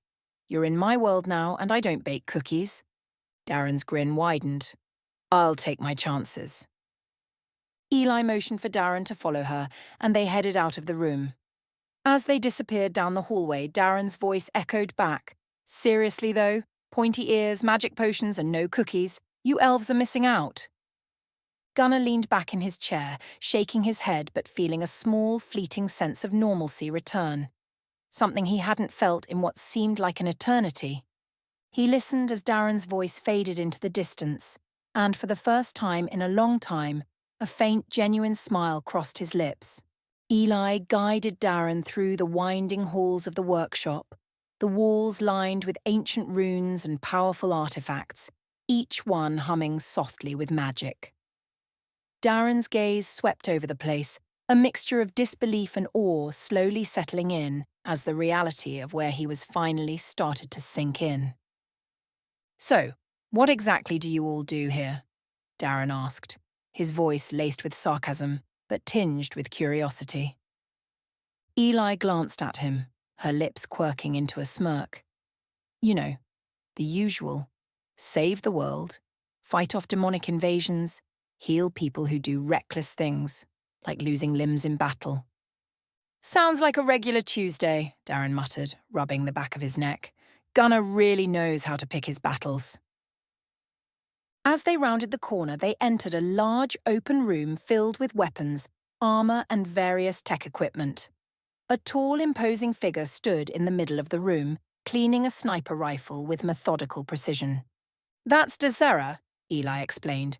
"She's one of the pack's sharpshooters and tactical geniuses." Desera, noticing the newcomers, looked up from her work and gave Darren a quick once-over. "So, this is the infamous Darren Smith, huh?" Darren raised an eyebrow, surprised by the intensity of her gaze. "Infamous? That's a new one. I've been called a lot of things, but never that." Desra's lips twitched in what could almost be considered a smile. "Gunnar talks about you. Says you're like a brother." Darren nodded, his expression softening. "Yeah, well, we've been through some stuff together." Desera finished cleaning her rifle and stood up, extending a hand. "Desera, I heard you don't believe in the supernatural." Darren shook her hand, a small grin tugging at the corner of his mouth. "I've seen some weird stuff, but magical wolves and elves were a little out of my wheelhouse." Desera chuckled. "Stick around, you'll learn." Eli motioned for Darren to follow her again, and they continued down the hall, passing by a room filled with medical equipment. Inside, Jewel was carefully organizing vials of potions and herbs, her expression calm and focused. "That's Jewel, our medic and healer," Eli said quietly. "She's the one who's been helping Gunnar recover." Jewel looked up, her kind eyes landing on Darren. You must be Darren. Good to finally meet you. She smiled warmly. You've got quite the reputation around here. Darren scratched the back of his head, feeling slightly embarrassed by all the attention. Reputation, huh? Good or bad? Jewel laughed softly. Depends on who you ask. Darren glanced around at the array of medical supplies and potions. You really healed Gunnar with all this stuff? Jewel nodded. It's been a team effort. Eli, Clara, and I have done what we can, but Gunnar's been through a lot. Physically, he's healing, but the mental scars, those are harder to treat. Darren's jaw tightened, the weight of what his friend was going through hitting him again. Yeah, I figured as much. Eli placed a hand on Darren's arm, steering him away from the room and further into the workshop. Come on, there's more to see. They moved toward the training area, where Clara was sparring with a life-size holographic training dummy. Her movements were swift and precise, every punch and kick executed with deadly efficiency. Darren watched, impressed by her raw strength and skill. Clara, Eli said, introducing them. She's the female alpha of the pack. Clara paused her training, wiping sweat from her brow as she looked Darren up and down. Her gaze was sharp, but there was a warmth in her eyes. So, you're Gunnar's brother-in-arms? Clara asked, her voice firm but not unkind. Darren gave a small nod. Yeah, something like that. Clara crossed her arms, her expression softening slightly. Gunnar's lucky to have you. He won't admit it, but he needs people like you around right now. Darren's gaze drifted toward the ground. I'll do what I can. Clara gave him a brief nod before turning back to her training, but Darren could tell she was watching him, assessing his every move. As they left the training area, Darren couldn't help but shake his head in disbelief. I feel like I've stepped into some sort of fantasy novel. Eli smiled, her pointed ears twitching slightly. Welcome to our world, Darren. It's not exactly what you're used to, but it's real, and we're fighting to keep it safe. Darren sighed, running a hand through his hair. Yeah, I can see that. As they approached the final stop on the tour, the sounds of low growls reached Darren's ears. He tensed slightly, glancing at Eli for an explanation. She grinned. You're about to meet the wolves. They entered a large room where the massive dire Wolf, Alpha, and his offspring, Omega, lay resting. Their golden eyes flicked toward Darren as he entered, and the sheer size of Alpha left Darren momentarily speechless. That is a big wolf, Darren muttered, taking a step back. Eli chuckled. That's Alpha, Gunnar's spirit animal. The smaller one is Omega. Smaller? Darren raised an eyebrow. That thing could eat a bear. Alpha let out a low, rumbling growl, but there was no malice in it, more of an acknowledgement. Darren, still cautious, kept his distance but couldn't help but feel the gravity of the wolves' presence. So, wolves, magic, demons, elves, Darren said, scratching his head. You guys have a hell of a gig here. Eli nodded, her expression serious. We do. And now that you're here, you're part of it too. Darren glanced back toward where Gunnar was resting, his expression thoughtful. Yeah, I guess I am. With that, Eli led Darren back toward the center of the workshop, where the rest of the pack was gathered. The tour was over, but Darren's journey into this strange, magical world was just beginning. The next morning, sunlight filtered softly through the windows of the workshop, casting long shadows across the floor. Darren stirred in his room, the events of the previous day still swirling in his mind. Wolves, elves, demons. It was a lot to process for someone who had spent his life in the normal human world. He sat up in bed, rubbing his hands over his face when he heard the sound of the door opening. Gunnar stepped inside, his frame slightly hunched as if carrying the weight of the world on his shoulders, but his familiar presence was enough to bring a small grin to Darren's face. Gunnar closed the door behind him and leaned against it, his one remaining eye focused on Darren. The patch covering the missing eye was a stark reminder of the battles Gunnar had fought, and the bandaged stump where his arm once was added to the sombre air. "Morning," Gunnar said in a low, gruff voice, crossing his arms. "Morning," Darren replied, sitting up straighter. "You look like hell, brother." A small chuckle escaped Gunnar's lips as he crossed the room to sit in a chair opposite Darren's bed. "Yeah, well, hell's been busy." The room fell into a comfortable silence for a few moments as both men sat, taking in the familiar presence of one another. Darren had missed this, just the simplicity of being around his brother in arms. It was a strange comfort, even in the face of everything going on. Gunnar broke the silence first. "What did you think of the jet?" Darren raised an eyebrow, amused by the question. "The jet? Seriously, that thing is like something out of a sci-fi movie. Where the hell did you get that?" Gunnar leaned back in his chair, his eye narrowing slightly. "Classified tech. We've had to make some upgrades given everything. Thought you'd like it." Darren nodded slowly. "It's impressive. Sleek. Fast. Vertical takeoff and all. And those electric dirt bikes?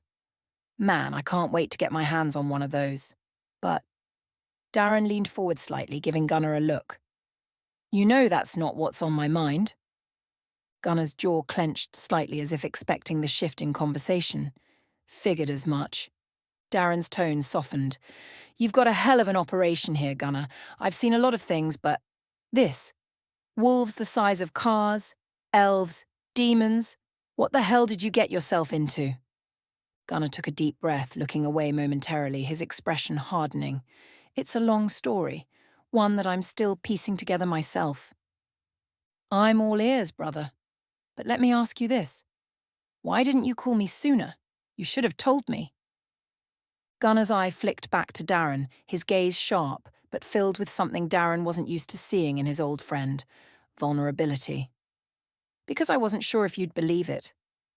Hell, I wasn't even sure I believed it at first. Darren leaned back against the bed frame, his arms crossed.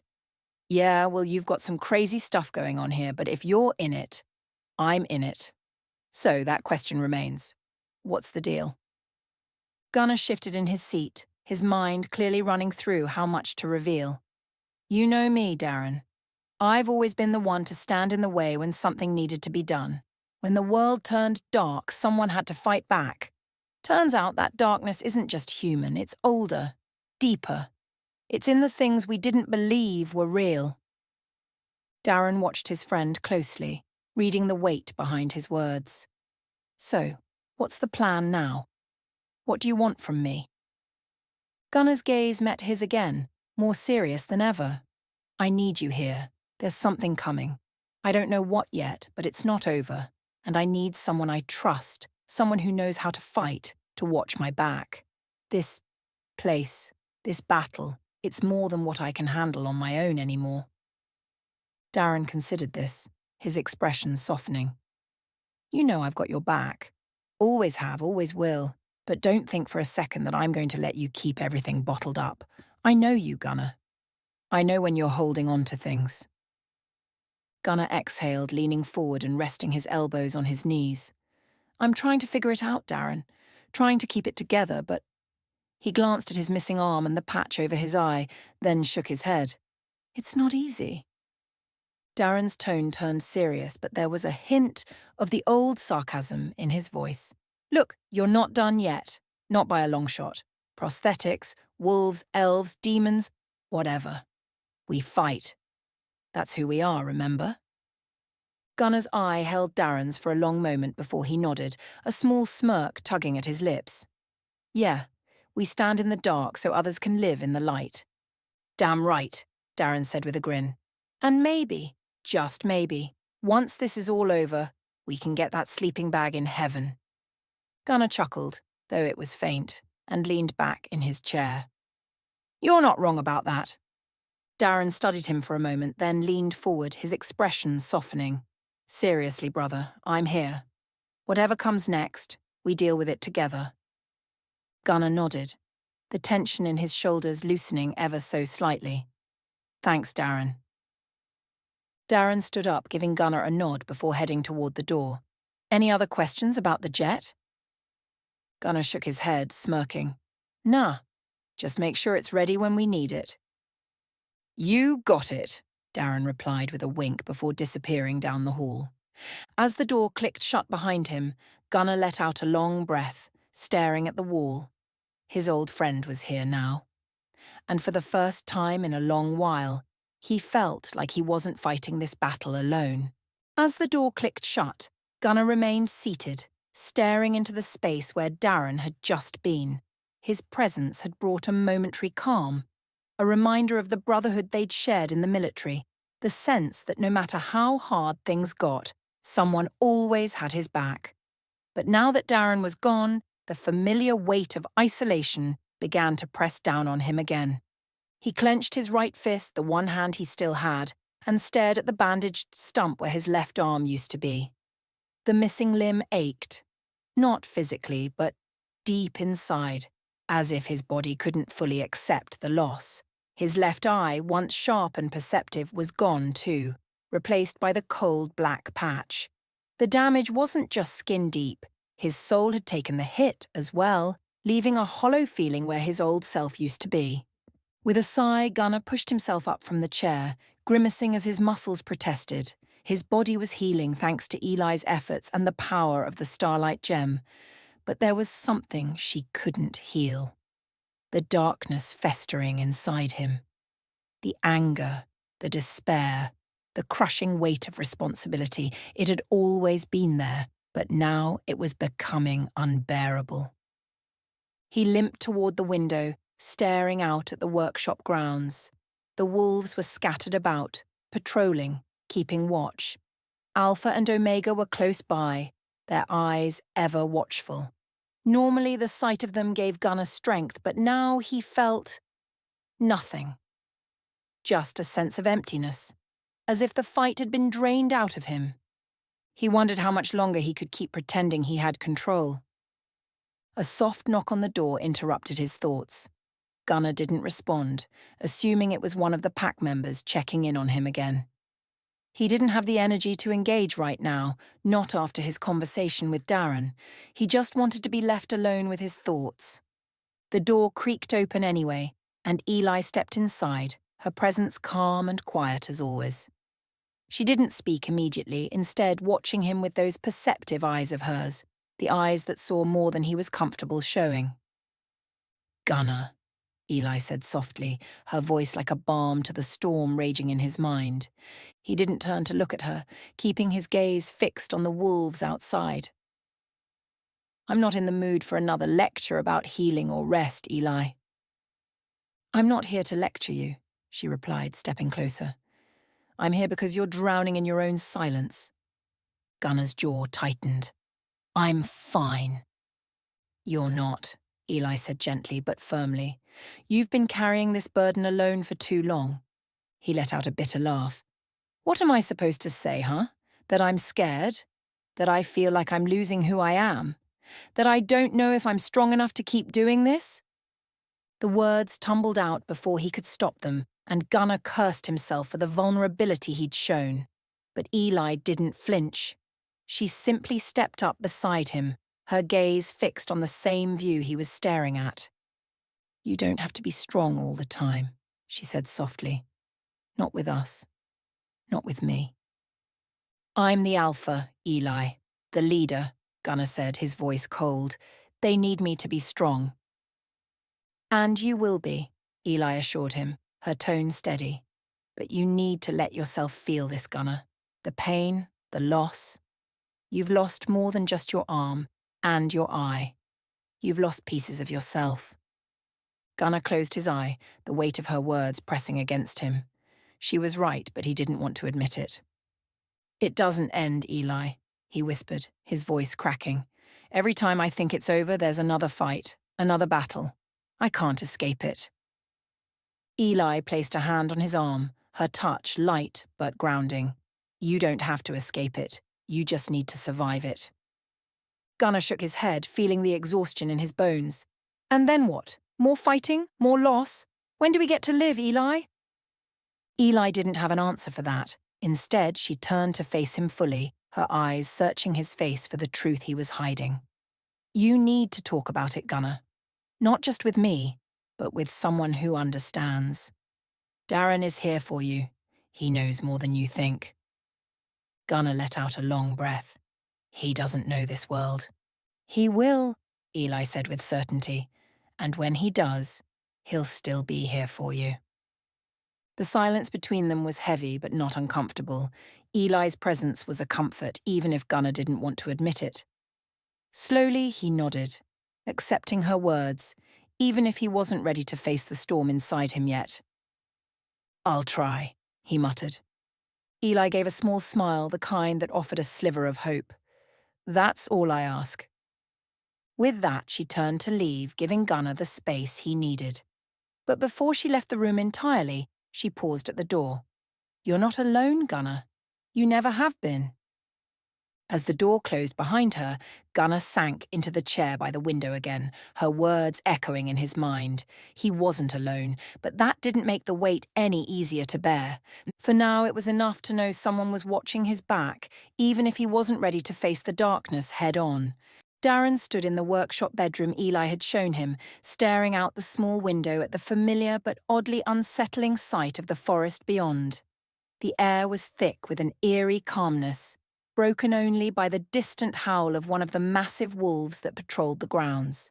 The world had shifted under his feet since he'd arrived, and the things he had seen in the past day, demons, spirit wolves, elves, had shaken him more than any combat tour ever had. He sat on the edge of the bed, running a hand through his hair, trying to make sense of the day's events. Gunnar, his best friend and the strongest man he knew, was a shadow of his former self. He had expected Gunnar to be the same tough, indestructible man he'd known in the army. But what he'd found was a brother who had been broken, physically and mentally, by something far darker than Darren had ever imagined. Demons, Darren muttered to himself, shaking his head. What the hell did I get into? The scars on Gunnar's face, the missing eye, the bandaged arm. Those were just the surface wounds. Darren could see the deeper pain in Gunnar's remaining eye, the hollow look that came from seeing too much and losing even more. Darren had seen that look in soldiers after long tours in the worst places on Earth, but never in Gunnar. Darren knew there were no easy answers here. Gunnar had asked him why they kept fighting, why they kept standing in the dark so others could live in the light. Darren had answered without hesitation, telling him it was what they did, who they were. But the way Gunnar had looked at him, it was like he wasn't sure if that answer still held any weight. With a deep breath, Darren stood and paced the room, feeling the weight of the unspoken questions hanging between them. He wasn't sure how to get through to Gunnar, but one thing was clear, he wasn't giving up on him.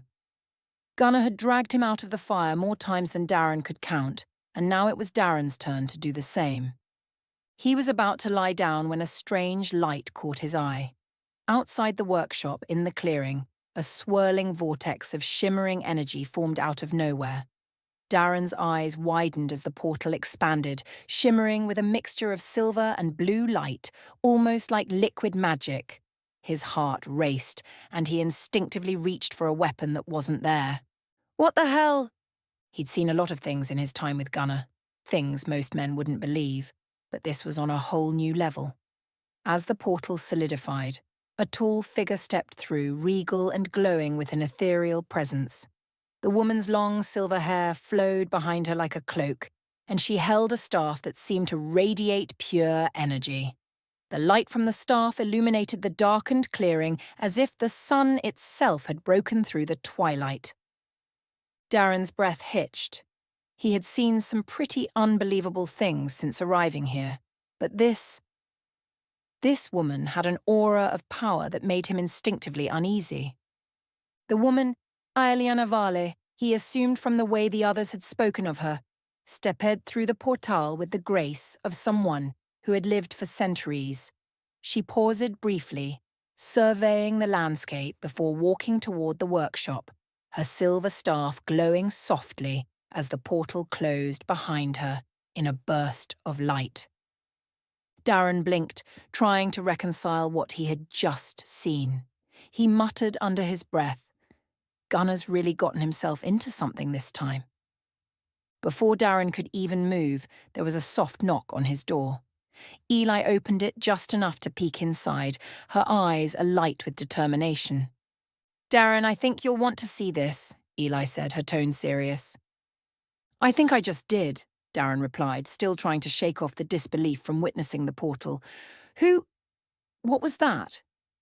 Eli smiled slightly, though there was an air of urgency in her voice. That's Eliana Vale, our resident sorceress and protector of Alfheim. She's come to help us. I'm about to meet with her and Jewel about Gunner. You can come or you can take a minute to process whatever it is you just saw. Darren shook his head, rubbing the back of his neck. I've already had enough to process for a lifetime, but yeah, I'll come with you. Eli led Darren down the hallway, and as they reached the main room, they saw Eliana speaking softly with Jewel. Eliana's eyes, filled with wisdom and something more, something ancient, shifted briefly to Darren. She gave him a small, knowing nod. Darren swallowed hard. Yeah, he thought, this just keeps getting weirder. As Eli and Darren approached the group, the air in the room seemed to shift. Eliana turned her gaze to Eli and said softly, Are we ready to begin? Eli nodded, giving Darren a brief glance. Let's talk about Gunner's arm.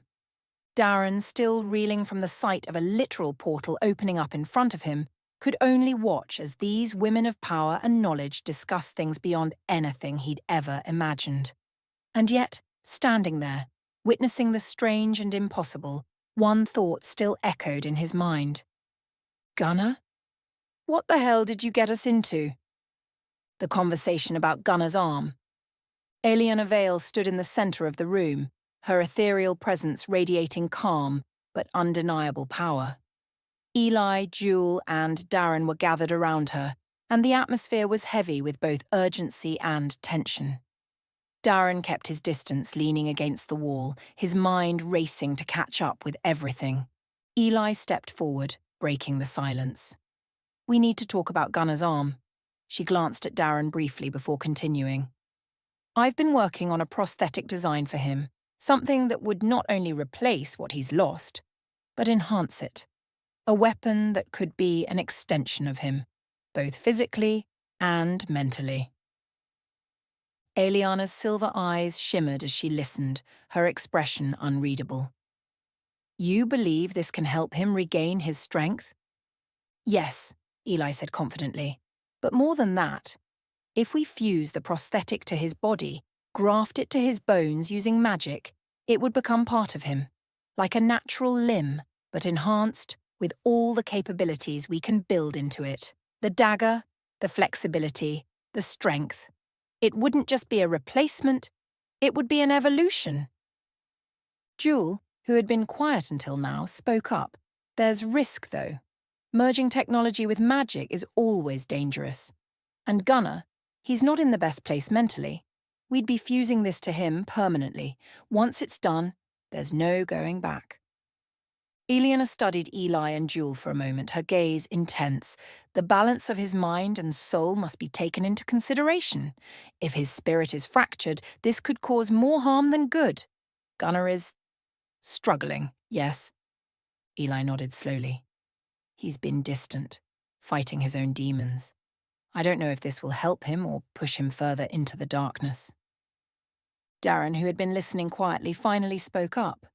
If you're asking me, I say we do it. Everyone turned to him, and he shrugged.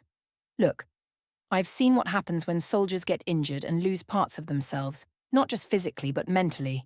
Gunner's always been a fighter, but he's not invincible. The way he's been acting, he's lost more than an arm and an eye. He needs a reason to fight again. Maybe this will give him that. Eliana tilted her head, considering Darren's words. You believe restoring his physical strength will help heal his spirit? I think it's a start, Darren replied. He won't recover overnight, but Gunner's never been the kind of guy to lie down and die. You give him back some of his strength, some of that fire. Maybe it'll remind him of who he is, who he's always been. Eli exchanged a look with Jewel, her mind already turning over the technical details of the prosthetic. If we go through with this, I'll need your help, Aliena. Your magic can fuse the arm to him in a way that technology alone can't. And Jewel, your medical expertise will make sure his body can handle it. Jewel nodded, though she still looked concerned. I'll do everything I can, but we need to be careful. Gunnar is on a knife's edge right now. This could help him, or it could push him further away. Aliena finally nodded, her decision made. Very well. We will proceed, but we must be cautious. I will guide the magic, Eli will handle the mechanics, and Jewel will ensure his body is strong enough to endure the fusion. Darren pushed off the wall, stepping closer to the group. And what about me? Where do I fit in?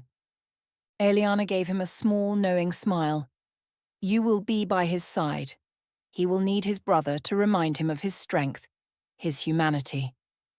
Darren smirked, though there was no humour in his eyes. I've got his back. Always have. The group began discussing the logistics of the procedure, with Eli outlining the design and the necessary steps to integrate the arm with Gunnar's body. Jewel listed the medical precautions they would need to take, and Aliena's soft, commanding voice filled the room as she explained the magical components. Darren listened quietly, absorbing it all, but his thoughts were focused on Gunnar. His brother had always been the strongest man he knew, but now he wasn't so sure. Gunnar had faced unimaginable things no one should have to fight, and it had left scars, both seen and unseen.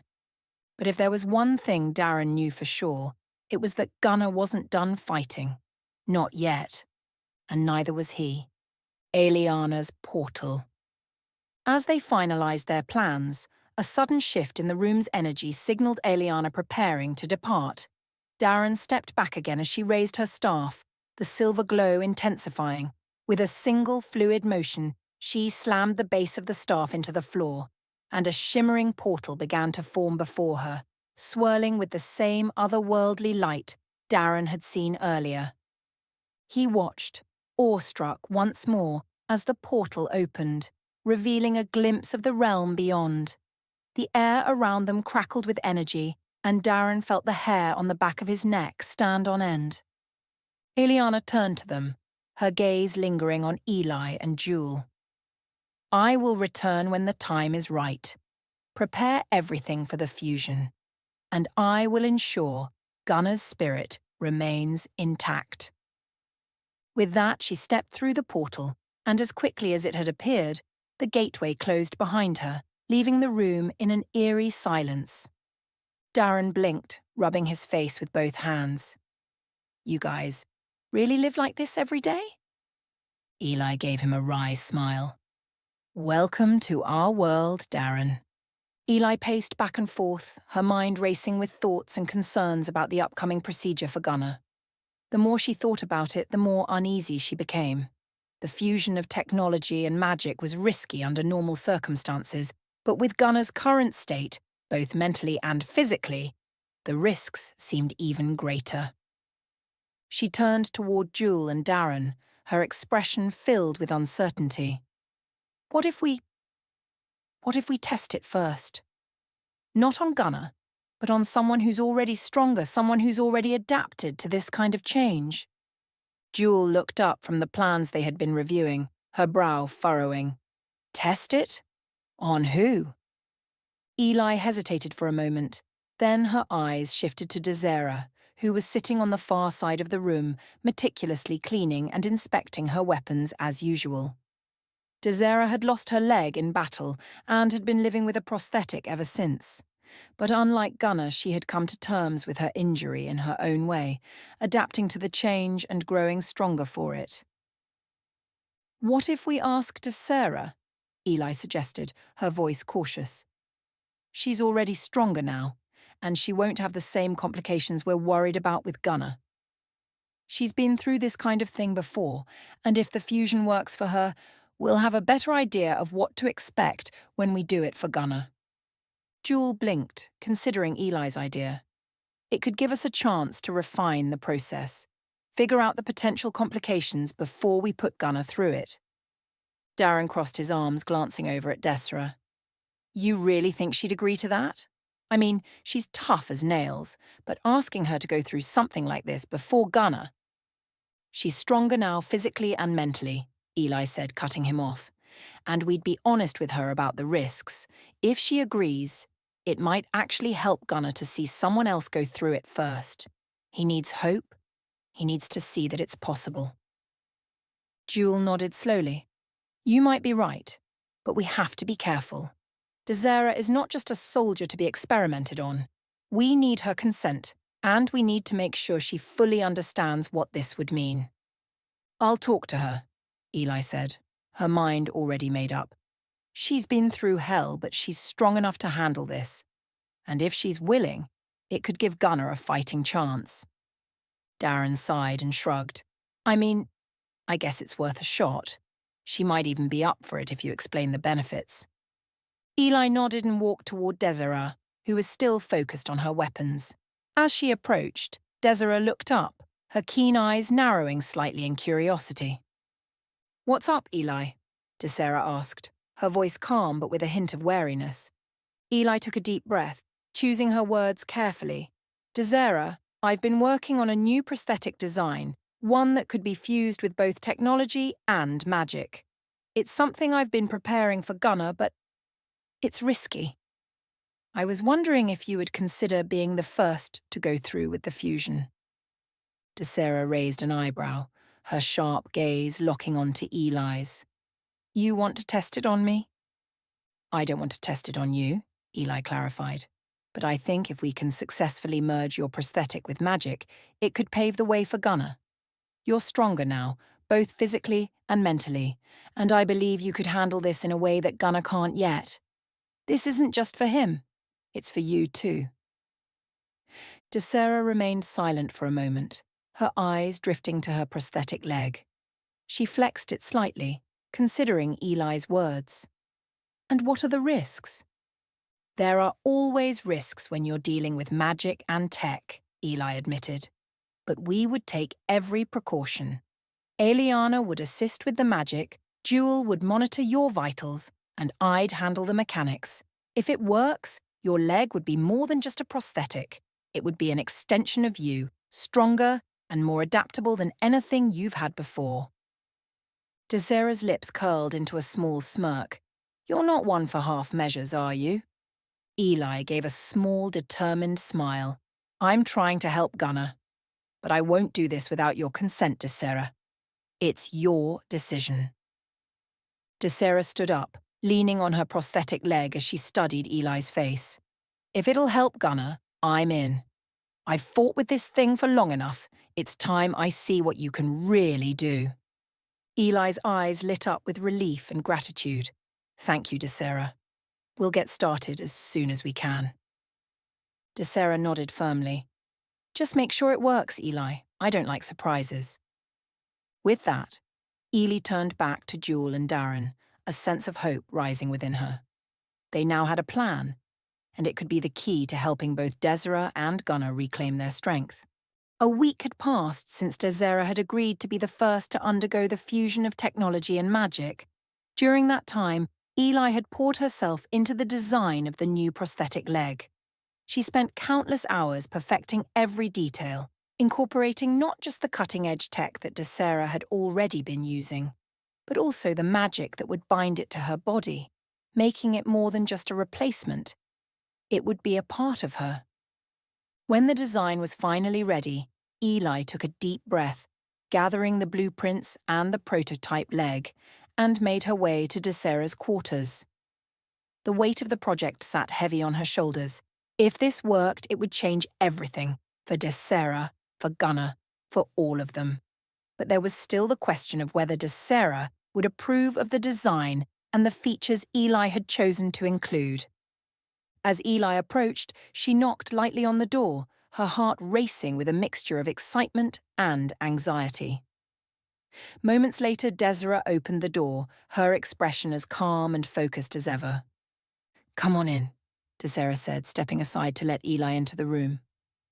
Eli walked inside, laying the blueprints on the table and placing the prototype leg next to them.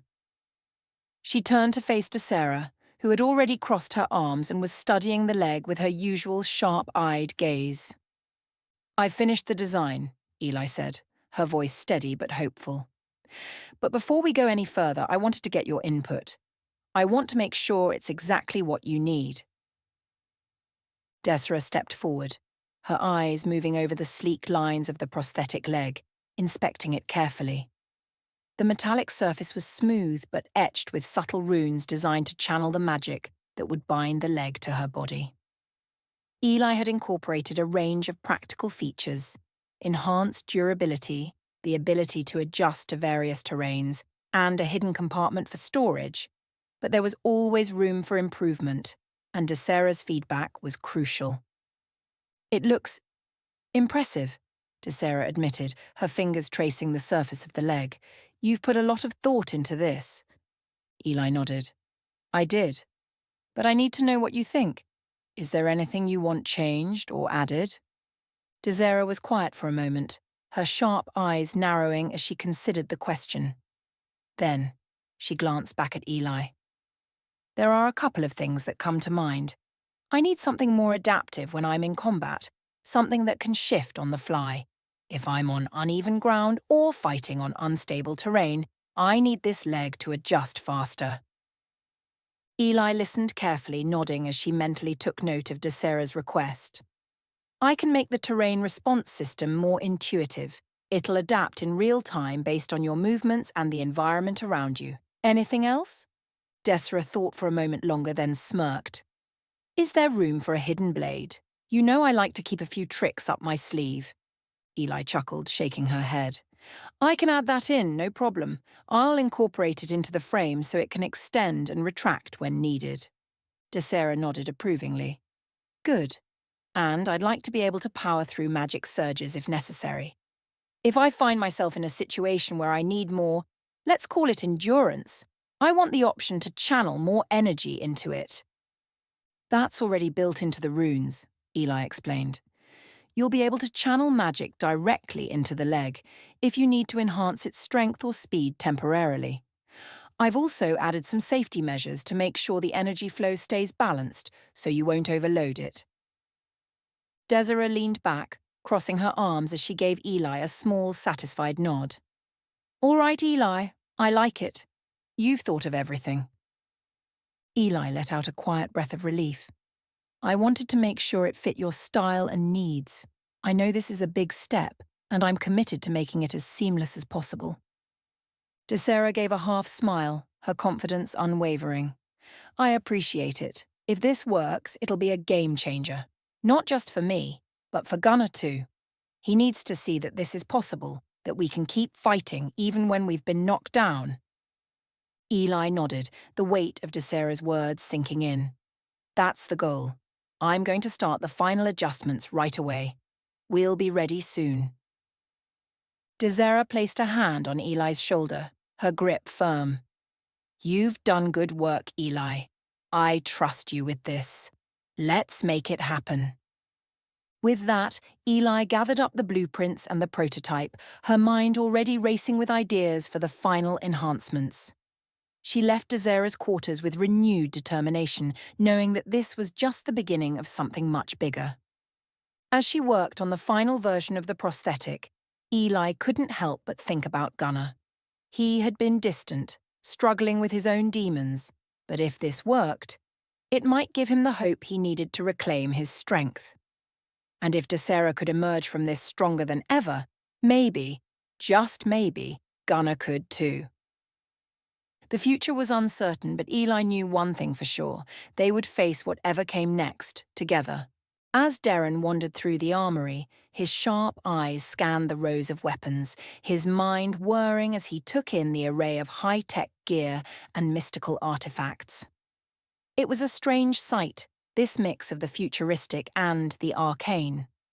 He couldn't deny the craftsmanship, but there was a part of him that still didn't fully grasp the scope of what was really happening.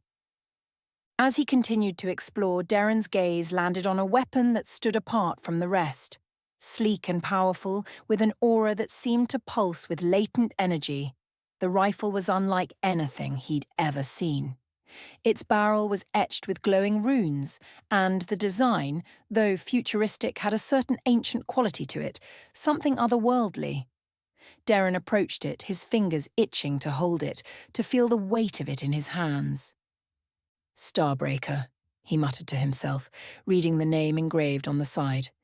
Just as he reached out to touch it, a voice broke the silence. "That's Gunner's rifle!"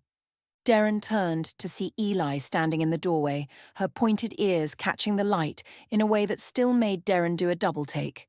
She stepped inside, her eyes following his gaze to Starbreaker, a small smile tugging at the corners of her lips. Darren raised an eyebrow and took a step back, his hands raised in a mock gesture of surrender. Didn't mean to touch anything. Just admiring the hardware. Eli chuckled softly as she approached, her hands brushing over the rifle affectionately, as if it were a beloved companion. It's more than just hardware. Starbreaker's been with Gunner for a long time. It's saved his life, and the lives of others, more times than I can count. Darren folded his arms, leaning against a nearby table as he watched her. Looks like one hell of a weapon, but there's more to it, isn't there? Some kind of magic, I'm guessing.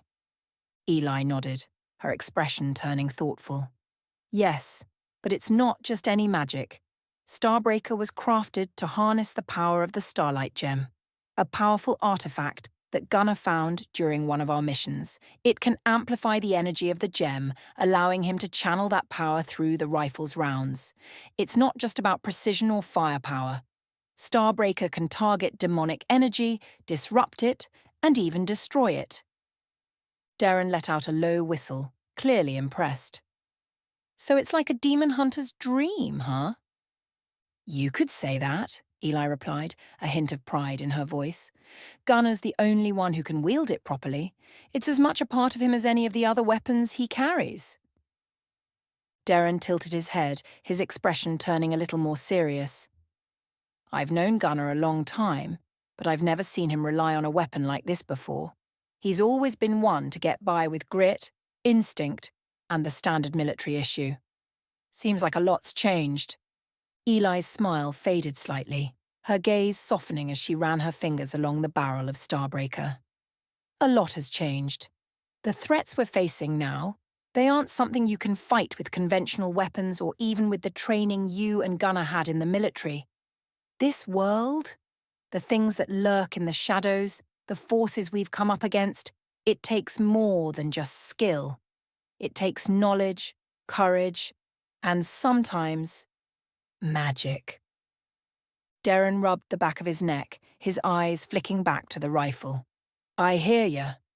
But I'm not exactly the magic type. I can't say I fully get it, but I trust Gunner. If he's in the middle of all this, then I'll do my part. Eli looked at him, her eyes studying him carefully. You may not understand magic, but you understand Gunner. And right now, that's just as important. He's going through a lot, physically, mentally. He needs his team, his family. And I think, whether he admits it or not, he needs you. Darren sighed, running a hand through his hair. I know he does. That's why I'm here. I'll stand by him no matter what. I've always had his back, and that won't change. But this is a whole new ball game. Eli gave a small nod of understanding, her eyes drifting back to Starbreaker. It is, but you're a quick learner. You've already proven that. Darren smirked, glancing around the armory one more time. Guess I'll have to pick up a few tricks, huh? Eli grinned, the weight of the conversation lifting slightly. I have a feeling you'll be just fine. Darren's gaze fell back to Starbreaker. He'll come around, you know, he said, his tone softening. He's just got a lot to process, but he'll find his way. Eli met his gaze, her expression filled with hope. I know he will. He always does. As Darren and Eli stood there, the weight of their shared mission settling between them, they both knew that while the path ahead was uncertain, they weren't walking it alone. Gunner had his pack, and now, with Darren back at his side, he had the strength of old bonds to help carry him forward. Whatever battles lay ahead, they would face them together. The time had come for Desera's surgery. The workshop was quiet, save for the soft hum of medical equipment and the flickering glow of enchanted runes that surrounded the operating table. Eli stood at the center of the room, her face calm and focused, though a current of tension thrummed beneath her skin. This was no ordinary procedure. It was a blend of cutting-edge technology and ancient magic, a fusion that would push the boundaries of what anyone had ever attempted before. Jewel stood at Eli's side, her medical kit open, every tool perfectly aligned and ready for the procedure. Her great horned owl, Minerva, perched silently in the rafters above, watching over the scene with unblinking eyes. Jewel had assisted in countless surgeries, but this one carried a weight all its own. Desera lay on the table, her expression stoic but resolute. She had been through hell and back, having lost her leg in battle. For a long time, she had carried that loss like a badge of honor, a reminder of the sacrifices made for the pack. But today, things were different. Today, she would reclaim her strength in a new way. Standing nearby, Darren watched from the corner, his arms crossed as he observed the preparations. Despite his military background, the combination of science and magic was still a strange concept to him. But Desera had earned his respect, and he trusted Eli's expertise, even if the whole thing seemed beyond comprehension. Alpha and Omega, the wolves, lingered by the door, their golden eyes watching silently, as if sensing the gravity of the moment. The air was thick with anticipation, and everyone present knew that what they were about to attempt could change the course of their fight against the darkness. Eli glanced over at Eliana Vale, who stood quietly in the shadows, her silver staff glowing faintly. Eliana had provided the magical elements for the surgery, ensuring that the prosthetic would become an extension of Desera's very being, grafted to her bone and infused with her essence. It was a delicate balance. Too much magic, and it could overwhelm her. Too little, and the procedure would fail. Jewel leaned in closer to Desera, placing a reassuring hand on her shoulder. "You ready for this?" Desera smirked, her golden eagle spirit animal, Kestrel, circling above. Born ready. Eli activated the table, a soft hum filling the air as the magical runes surrounding the prosthetic leg glowed brighter. The leg itself, sleek and silver, gleamed under the light, its design a perfect blend of function and power. The retractable blade Desera had requested was hidden seamlessly within, a weapon in its own right, ready to extend with a single thought. "We're going to start the procedure now," Eli said, her voice steady. "You'll feel a bit of discomfort, but we've incorporated pain relief into the process. Just focus on your breathing." Desera nodded, closing her eyes as the first wave of magic washed over her. The air in the room crackled with energy as Eli and Jewel began their work, carefully aligning the prosthetic with Desera's leg. Jewel monitored her vitals closely, ensuring that Desera's body was responding well to the fusion. Darren, leaning against the wall, couldn't help but mutter under his breath, "This is crazy." Eli glanced up briefly, catching his eye. "You'll want to watch this part. It's about to get interesting." As the leg began to merge with Desera's body, the runes on the prosthetic flared with a brilliant light. Desera tensed, her muscles straining as the magic and technology fused into her bone, becoming one. Her jaw clenched, but she didn't make a sound, her resolve unshakable. Eliana stepped forward, her staff glowing brighter as she whispered an incantation under her breath. The runes on the prosthetic shimmered, and a wave of warmth washed over Desera, soothing the pain and solidifying the bond between her and the new limb. The process felt like hours, though in reality it was only minutes. Finally, the light dimmed, and the hum of magic faded, leaving only the soft rhythm of Desera's breathing. Eli stepped back, her face betraying a flicker of relief. "It's done," Eli announced softly. Jewel quickly checked Desera's vitals, her eyes flicking over the monitors. She's stable. Everything looks good. Darren pushed off the wall, walking closer to the table as Desera opened her eyes, blinking against the bright light. "How do you feel?" Eli asked, her voice gentle but curious. Desera lifted her head, glancing down at her new leg. She flexed her muscles, and the prosthetic moved effortlessly, as if it had always been a part of her. A slow, satisfied smile spread across her face. "Like I'm whole again," she said, her voice filled with quiet pride. Darren whistled low, impressed despite himself. "That's something else." Desera sat up slowly, testing the weight of the leg as she swung it over the side of the table. With Eli and Jewel close by, she stood, taking her first steps on the new limb. It moved fluidly, responding to her thoughts with ease. She reached down, flexing her wrist, and the retractable blade shot out from the side of the leg, gleaming in the light. "Well, would you look at that?" Desera murmured, her eyes flashing with satisfaction. "Eli, you're a damn genius." Eli grinned, clearly relieved that the procedure had gone smoothly. "You haven't seen anything yet." The pack watched in awe as Desera took another step, stronger and more confident with each movement. It was clear that the fusion had been a success. She was back, better than ever. As Desera tested her new limb, Eliana stepped forward, her voice soft but powerful. "This is only the beginning. You are stronger now, Desera. And with your strength, we will face the battles to come." Desera nodded, her gaze hardening with determination. "Bring them on. I'm ready." The room buzzed with the renewed energy of success, but they all knew that this was just the first step.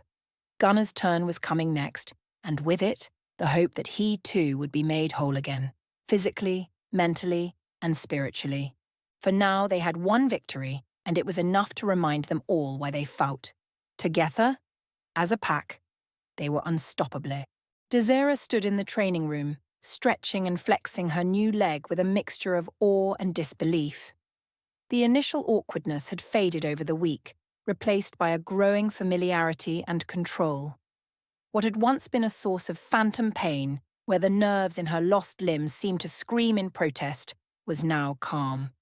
The sleek, engineered prosthetic leg Eli had designed was fusing into her body in ways she hadn't expected. Desera took a step, then another, the soft hiss of the mechanics barely audible as her weight shifted naturally. She paused, closing her eyes for a moment. There it was, a faint sensation, a brush of something.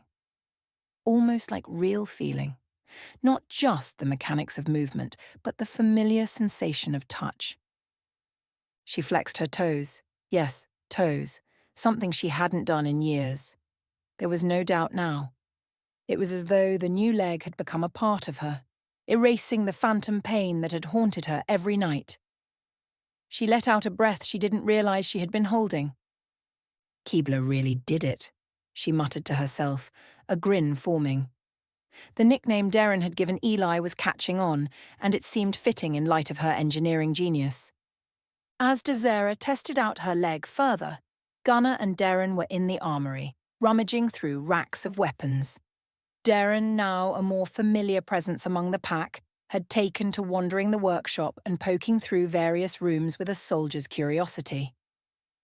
"Keebler's a genius," Darren said, inspecting a particularly advanced firearm. "But I gotta ask her about making me something old school." Gunner, seated nearby with his arms crossed, raised an eyebrow. "What do you have in mind?" "A 12-gauge shotgun," Darren replied, a mischievous grin playing on his lips. "Something classic, something that packs a punch, you know? All this fancy tech is great, but sometimes you just need raw firepower." Gunner smirked, his one eye catching the light. "That's a bit more your style, isn't it?" "You know it," Darren shot back. "Figured I'd give Keebler a challenge." He gave a playful wink, and the two shared a rare moment of lightness, a break in the constant tension that had surrounded the pack. Later that day, Darren tracked down Eli, who was working on another set of blueprints at her workstation. He approached, leaning on the doorway with an easygoing smile. "Keebler, got a minute?" Eli turned from her sketches, raising an eyebrow. What now, Darren? Not interested in any more of the high-tech stuff. I've got something a bit simpler in mind, Darren replied, stepping into the room. How about you whip me up a good old 12-gauge? None of this fancy plasma or energy rounds, just something that shoots a lot of lead. Eli chuckled, shaking her head. A shotgun? Really? Hey, sometimes you can't beat the classics. Eli rolled her eyes but couldn't help but smile. All right. I'll see what I can do. I've been so focused on the leg project, but a shotgun. That'll be a nice break. Darren grinned. I knew you'd come through. Just don't make it too fancy. I don't need any of those exploding rounds yet. Eli smirked, gathering up her tools. Sure thing, Darren. I'll keep it simple, but you owe me. Oh, I'll think of something, Darren said with a wink as he left the workshop. Meanwhile, Desera was moving effortlessly around the training area, testing her limits. The new leg had given her back more than just mobility. It had given her confidence.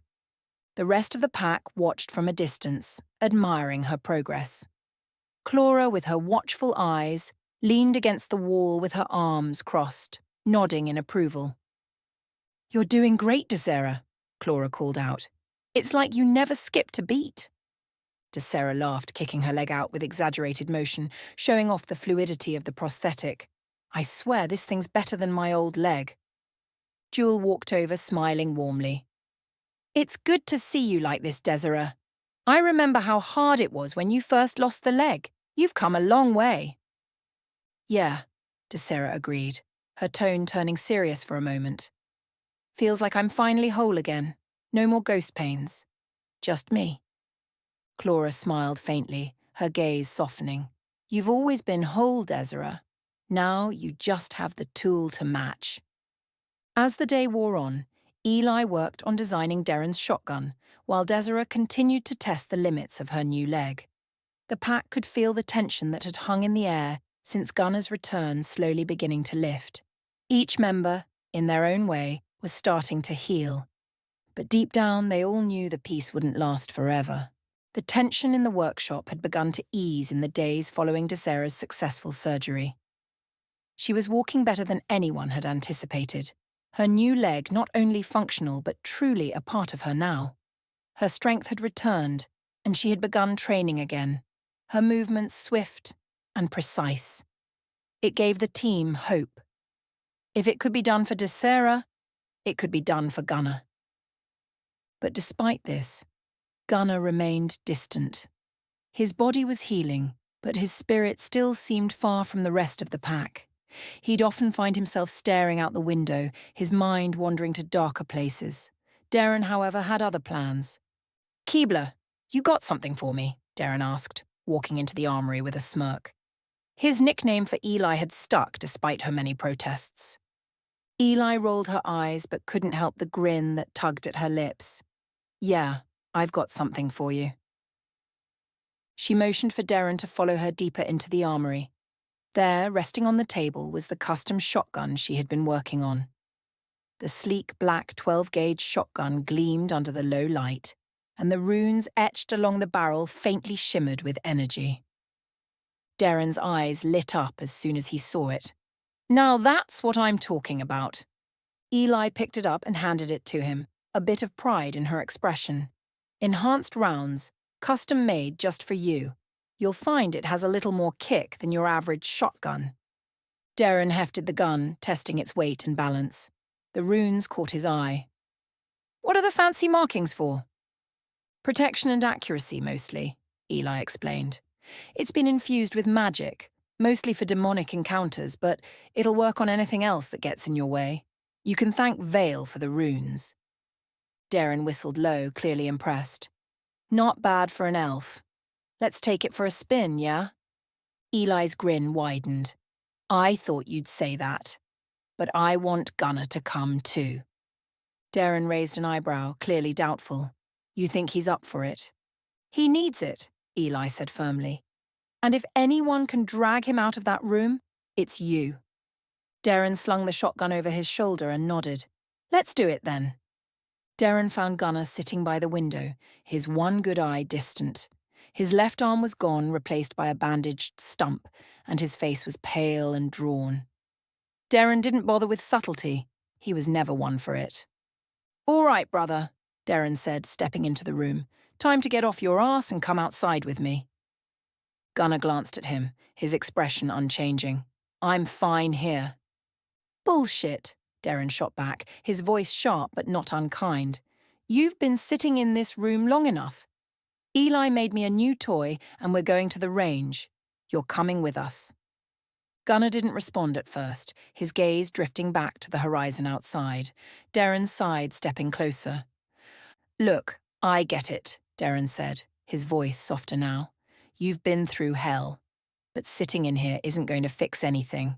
You're still Gunnar, you're still the Alpha, and we need you out there."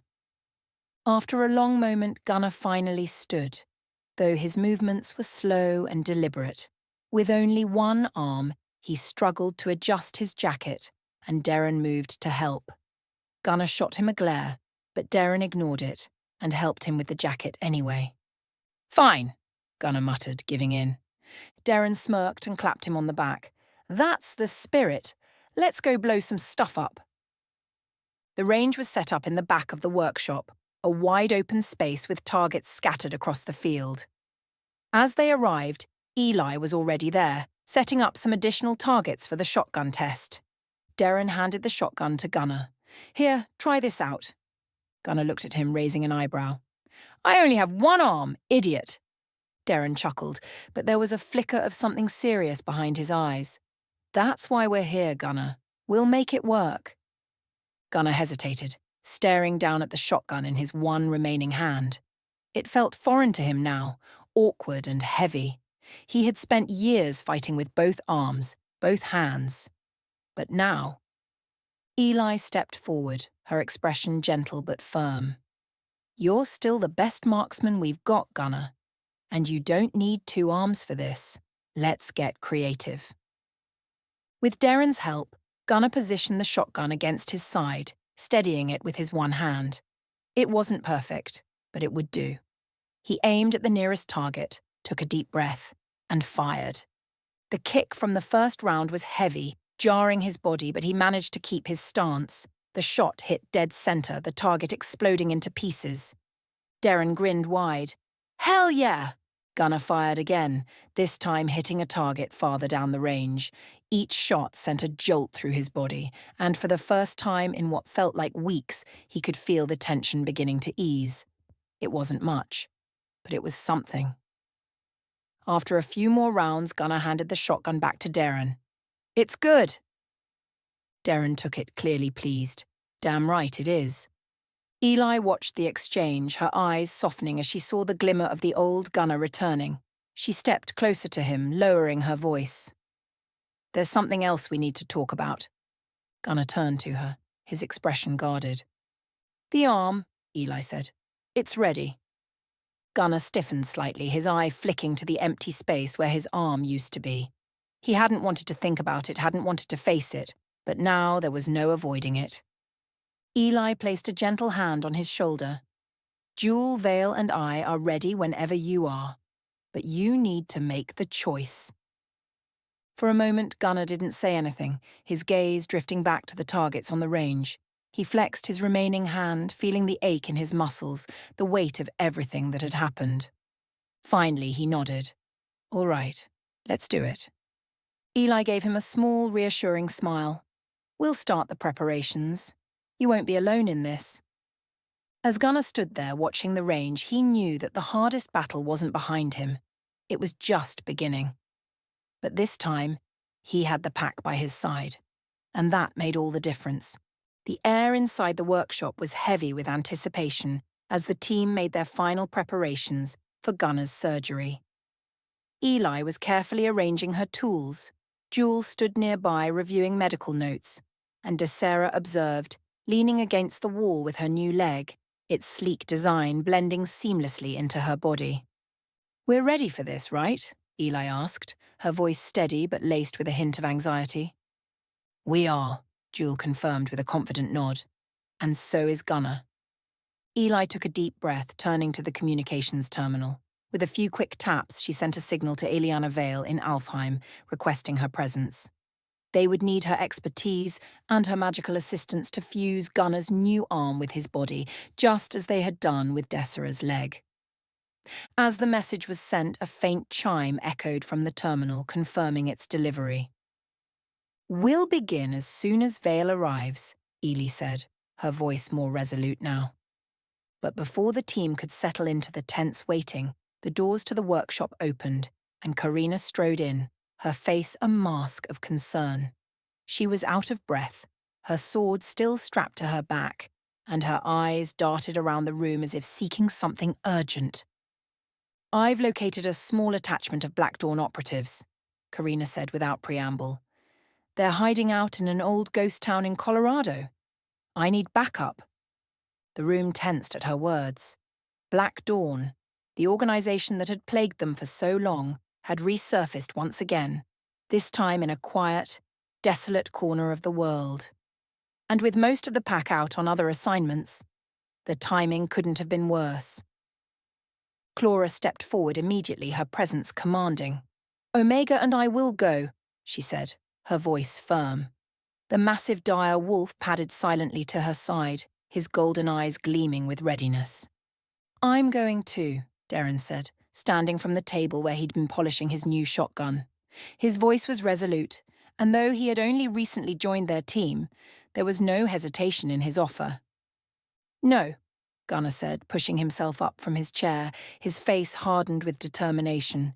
"You're not going out there alone." Darren locked eyes with him, his tone steady and unyielding. "Gunner, you need to be here for the surgery. I can handle this." "You've never faced Black Dawn before," Gunner shot back, his remaining hand clenched into a fist. "You don't know what they're capable of."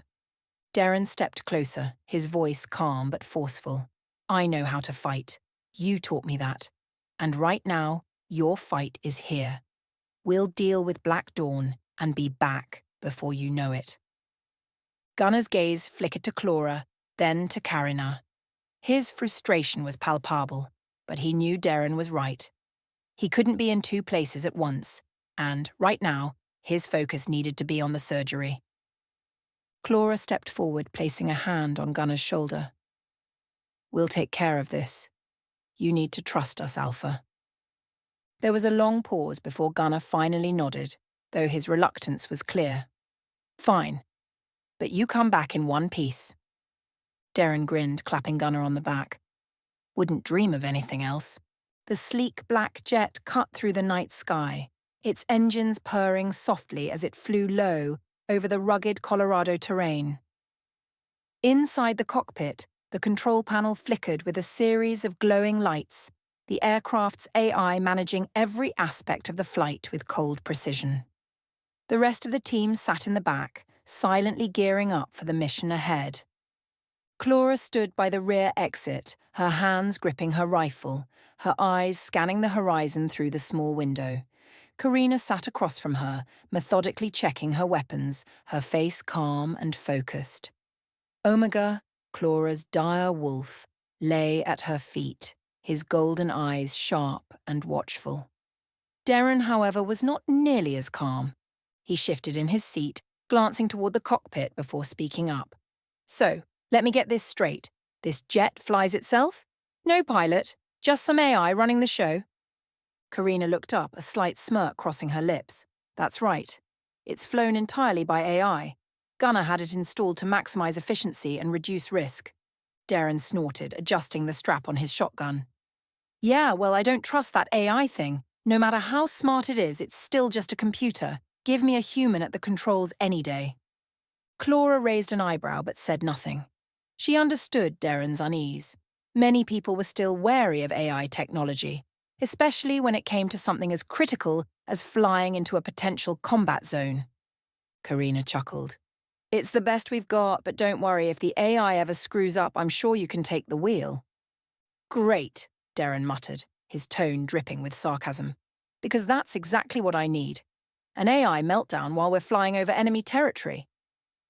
Despite his grumbling, the jet landed smoothly on a plateau about 20 miles from the ghost town. As soon as the wheels touched the ground, the rear door opened and the team quickly disembarked, the cold night air hitting their faces like a slap. Outside, the moon cast long shadows over the rocky landscape, and the wind whispered through the trees. Darren stepped out last, glancing back at the jet as if expecting it to take off on its own. When it stayed put, he grunted in approval and turned his attention to the mission at hand. "All right, let's ride," Clara said, moving toward the cargo hold. Inside, 4 electric dirt bikes were lined up neatly, their sleek black frames gleaming under the dim light of the jet's interior. Each one was outfitted with quiet motors and rugged tires, built for stealth and speed across difficult terrain. Darren couldn't help but let out a low whistle as he inspected them. "Not bad," he said, running a hand over the handlebars. "These things got a name?" "Not really," Karina said, slinging her sword onto her back. "But you're welcome to give yours one if it'll make you feel better." Darren smirked. "Nah, I'll stick with calling it Trusty Steed." Clara handed him a helmet with a built-in comm system. "Let's keep chatter to a minimum once we're on the move. We'll ride about 5 miles out and go the rest of the way on foot. I don't want to alert Black Dawn to our presence." Darren nodded, strapping the helmet on. "Got it." They mounted the bikes, the engines humming to life with barely a sound. As soon as they were ready, Clara led the way, Omega loping ahead of them like a shadow. The team moved quickly, cutting through the forest with ease, the quiet motors of the bikes allowing them to traverse the rough terrain without drawing attention. Darren couldn't help but feel a thrill of adrenaline as they raced through the night, the wind rushing past them, the moonlight casting eerie shadows on the ground. He'd been in plenty of combat zones before, but there was something different about this. The stakes felt higher, the tension more palpable. After covering about 5 miles, Clara slowed down and signaled for them to stop. They pulled off into a small clearing where they parked the bikes behind a cluster of trees. The ghost town was only a few miles ahead, hidden in the darkness. Clara dismounted and adjusted her rifle strap, her eyes scanning the terrain ahead. "We walk from here," she said quietly. "Stay sharp." Karina drew her sword, her face set in determination. Black Dawn won't know what hit them. Darren checked his shotgun, the runes along the barrel glowing faintly in the moonlight. "Let's hope not." As they moved out, Omega padded silently at Clara's side, his senses on high alert. The rest of the team fanned out, moving through the trees like ghosts, their weapons ready, their focus sharp. The ghost town lay ahead, a decrepit collection of old buildings, their wood rotting, their windows shattered. The wind howled through the empty streets, and the entire place seemed to be held together by nothing more than the weight of history and dust. Yet somewhere in those ruins, Black Dawn was hiding, waiting. The time for battle was close. Back at the workshop, the tension was thick in the air. Every member of the pack knew what was about to happen, and although they were no strangers to danger and high-stakes missions, this was different. This was Gunnar, their alpha, about to undergo a life-changing procedure, and the uncertainty hung over them like a dark cloud. Eli stood in the middle of the workshop, her table covered in meticulously laid-out tools, surgical equipment, and the newly designed prosthetic arm that she, Jewel, and Eliana Vale had spent countless hours perfecting. The arm gleamed under the soft lighting, intricate runes engraved into its sleek metal surface, designed to fuse seamlessly with Gunnar's body. It wasn't just a piece of equipment, it was a symbol of their hope, their effort to restore him to full strength. Jewel stood beside Eli, her hands steady as she double-checked every detail. Eliana Vale, as always, was composed and regal, but her silver eyes betrayed a hint of concern as she surveyed the room, her staff held firmly in her hands. "Everything ready?" Clara asked, her voice low but commanding. Eli nodded, glancing at Jewel for confirmation. "As ready as we can be. It's a complicated procedure, but we've tested every aspect. The arm is ready to be fused to his bone, and the runes should help with the healing process." Eliana stepped forward, her voice soothing but firm. "We'll be with him every step of the way, guiding the magic through the procedure, but this will take time, and we will need complete focus." At that moment, the door to the workshop creaked open, and Gunnar stepped inside. He was silent, his one good eye surveying the room and the gathered pack. His movements were slower than usual, his body still weakened from the battles he'd fought, both physically and mentally. The loss of his arm and eye had taken its toll, but his resolve had never wavered. His gaze fell on the prosthetic arm, and for a moment, a flicker of uncertainty crossed his face. The pack gathered around as Gunnar moved to the operating table. Jewel and Eli exchanged glances, the weight of the moment pressing down on them. Eliana took her place beside Gunnar, her staff glowing softly as she began to prepare the magical aspect of the procedure. Eli approached Gunnar, her voice calm but tinged with concern. "We'll begin the fusion now. This will take time, and it will be painful, but we'll get you through this." Gunnar lay back on the table, his body tense as he prepared for what was to come. As the process began, Eliana raised her staff, and a soft, radiant light filled the workshop. The runes on the prosthetic arm began to glow in response, and Jewel moved to assist Eli as they started the delicate procedure of attaching the arm to Gunnar's body. The fusion would be a complex blend of magic and science, designed to bind the arm to Gunnar's bone and integrate it into his nervous system. Gunnar's body tensed as the magic flowed through him, his face contorting in pain, but he didn't make a sound. "We're almost there," Eli whispered, her focus entirely on the task at hand. The minutes stretched on, each one feeling like an eternity as the room was filled with the soft hum of magic and the sharp focus of the team. Eliana guided the energy with precision, her voice murmuring ancient incantations as she kept the balance between the physical and magical elements of the procedure. Finally, after what felt like hours, the glow around the arm began to fade, and the fusion was complete. Gunnar's new arm, sleek and powerful, was now a part of him, the runes etched into the metal faintly shimmering as they settled into place. Eli stepped back, wiping the sweat from her brow, and looked at Jewel, who gave her a nod of approval. The hard part was over. Eliana lowered her staff, her face calm but weary. "It is done." Gunnar lay still, his breathing ragged but steady. He turned his head to look at Eli, his voice hoarse. "Keebler, that arm better be as good as you said." Eli smiled, relief flooding her features. "It's better than good. It's you." The pack stood silently watching their alpha as he slowly sat up, his new arm gleaming in the light. The battle was far from over, but for now they had won a small victory. The surgery was complete. The electric hum of the Black Jet's engines faded as the team dismounted from the sleek machine. Karina, Clara, Omega, and Darren stood on the desolate plains just outside of the old ghost town. The wind howled through the abandoned buildings, carrying with it the eerie sense that something wasn't quite right. "This place is giving me the creeps," Darren muttered, running a hand through his hair as he surveyed the landscape. "And that's saying something." Clara smirked, adjusting her rifle as Omega padded silently beside her. "Stay sharp. Black Dawn is here, and they won't be expecting a friendly visit." Karina moved forward, her eyes sharp as she scanned the perimeter. "Let's move. We take them down fast and quiet. No need to stir up unnecessary attention."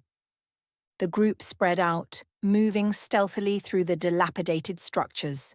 The sun was setting, casting long shadows that only added to the ominous feeling in the air. Omega's ears twitched, picking up on the faint sounds of movement ahead. The dire wolf let out a low growl, signaling that they were not alone. Clara held up her hand, signaling the others to halt. "They're close," she whispered. In the distance, they could see a group of Black Dawn soldiers patrolling near an old warehouse. Their black armor glinted in the fading light, and their weapons were at the ready. Karina crouched beside Clara, drawing her sword silently.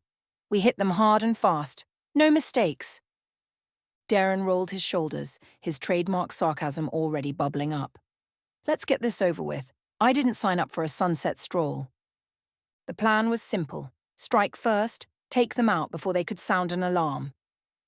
Clara nodded to Omega, who darted forward, a shadow in the wind. The dire wolf pounced on the first guard, taking him down without a sound. Karina and Clara followed closely behind, their weapons flashing in the fading light, as they engaged the Black Dawn operatives with deadly precision. The fight was intense but brief. Darren, standing back with his shotgun ready, couldn't resist a quip as Clara and Karina tore through the enemies. "Remind me never to get on your bad sides," Darren said, firing off a shot that took down a soldier who had managed to slip past the initial onslaught. Within minutes, the Black Dawn soldiers lay defeated, their bodies crumpled in the dirt. The team stood in the aftermath, catching their breath. "Well, that was easy," Darren said, loading his shotgun. "Now what?" "We searched the area," Karina replied, wiping her blade on the sleeve of one of the fallen enemies. "There has to be something here they're protecting." The team fanned out, carefully combing through the warehouse and surrounding buildings. After a few moments of searching, Darren's voice called out from inside a crumbling structure. "Hey, you all might want to take a look at this." Clara and Karina rushed over to where Darren was crouched, staring at something on the ground. When they reached him, they saw what had caught his attention. 3 large eggs, each about the size of a football, nestled in a makeshift nest of old blankets and debris.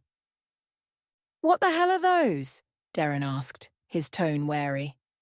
"Please tell me they're just really big bird eggs." Karina knelt beside the eggs, her brow furrowing.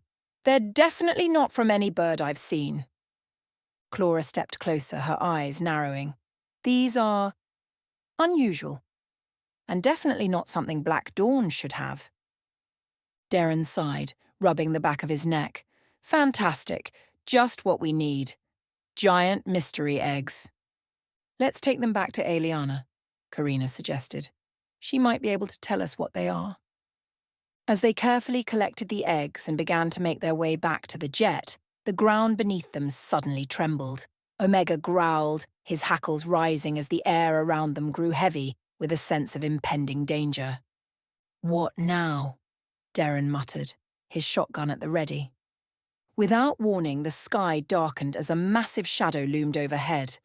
The team barely had time to react before a large, dragon-like demon descended from the sky, its wings beating the air with a deafening roar. Its scales glinted like black steel, and its red eyes burned with malevolent fury. "Seriously?" Darren shouted, his voice dripping with sarcasm as he backed up. "A dragon? A freaking dragon? You all didn't tell me we'd be fighting dragons." The demon lunged at them, its massive jaws snapping dangerously close to Clara as she dodged out of the way. Omega leaped at the creature, tearing at its legs with fierce growls. Karina swung her blade with deadly precision, but the demon's scales were thick, deflecting the blows with ease. "Keep it distracted!" Clara yelled, loading her rifle with specialized rounds. "I'll take it down!" Darren fired his shotgun, but the dragon barely flinched. "Yeah, I'm starting to see why this wasn't part of the briefing." The demon's tail whipped through the air, catching Karina off guard and sending her sprawling into the dirt.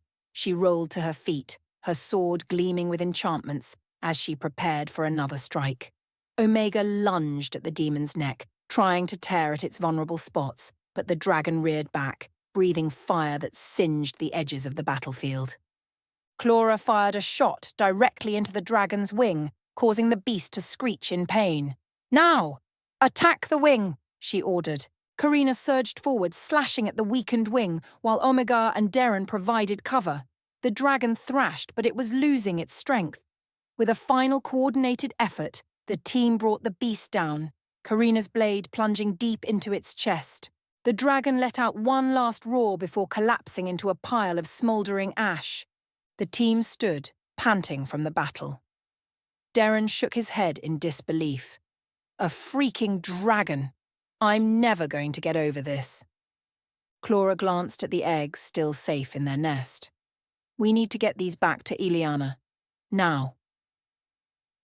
When they returned to the workshop, the eggs were placed carefully in a protected chamber. Ileana Vale arrived shortly after, her face grave as she examined the eggs. These are from a realm that the Guardians have sealed off from the rest of the realms, Ileana explained. There is no way in or out without their permission. And yet, these eggs have made their way here. Karina frowned, her hand resting on the hilt of her sword. What does that mean? Ileana's eyes darkened, her voice quiet but firm. It means someone, or something, has found a way to breach the barriers, and whatever is responsible, it poses a threat far greater than we could have imagined. The team exchanged uneasy glances as Ileana's words sank in. The dragon had been just the beginning, and whatever was coming next would be even worse. The sterile quiet of the surgery room had lingered for what felt like an eternity. A day had passed since Gunner's procedure, and while the physical wounds were mending, the scars within him were deeper and darker than any weapon could inflict. The atmosphere around him was still heavy, and though he was recovering, there was a storm of doubt in his gaze. Clara and Karina walked into the workshop, their expressions weary from their recent encounter with Black Dawn and the demon dragon they had faced. Darren followed close behind, his usual sarcasm tempered by concern for his old friend. He wasn't one to stay quiet for long, though, and as they neared Gunner's room, the words started spilling out. I mean, can we just talk about this for a second? A freaking dragon, Darren babbled as they entered the room. Like, that's not something you wake up expecting to fight in a ghost town. And then the eggs. It's like a bad fever dream, man. Gunner was sitting in a chair by the window, staring out over the forest surrounding the workshop. He didn't move at first, barely acknowledging the three of them as they entered. His left arm, now fused to the new prosthetic Eli Jewel and Ileana had designed, rested heavily at his side. The mechanical fingers twitched occasionally, adjusting to their new connection with his body. A thick bandage still covered his eye, a constant reminder of what he had lost. Darren, undeterred by Gunner's silence, dropped into a seat across from him. He pointed a thumb back at Clara and Karina. These two don't like to embellish, but I swear to God it was a real dragon. Like scales, fire, the whole 9 yards. It was like something out of a movie. I'm just surprised it didn't go for my lucky hat. Clara rolled her eyes but smirked, leaning against the wall with her arms crossed. Gunner, I need you to hear this, because it gets crazier. It wasn't just the dragon. We found some eggs, and Ileana says they're from a realm that's supposed to be completely sealed off. Meaning? Gunner finally turned, his gaze moving from the window to meet Clara's. His expression was distant, but he was listening.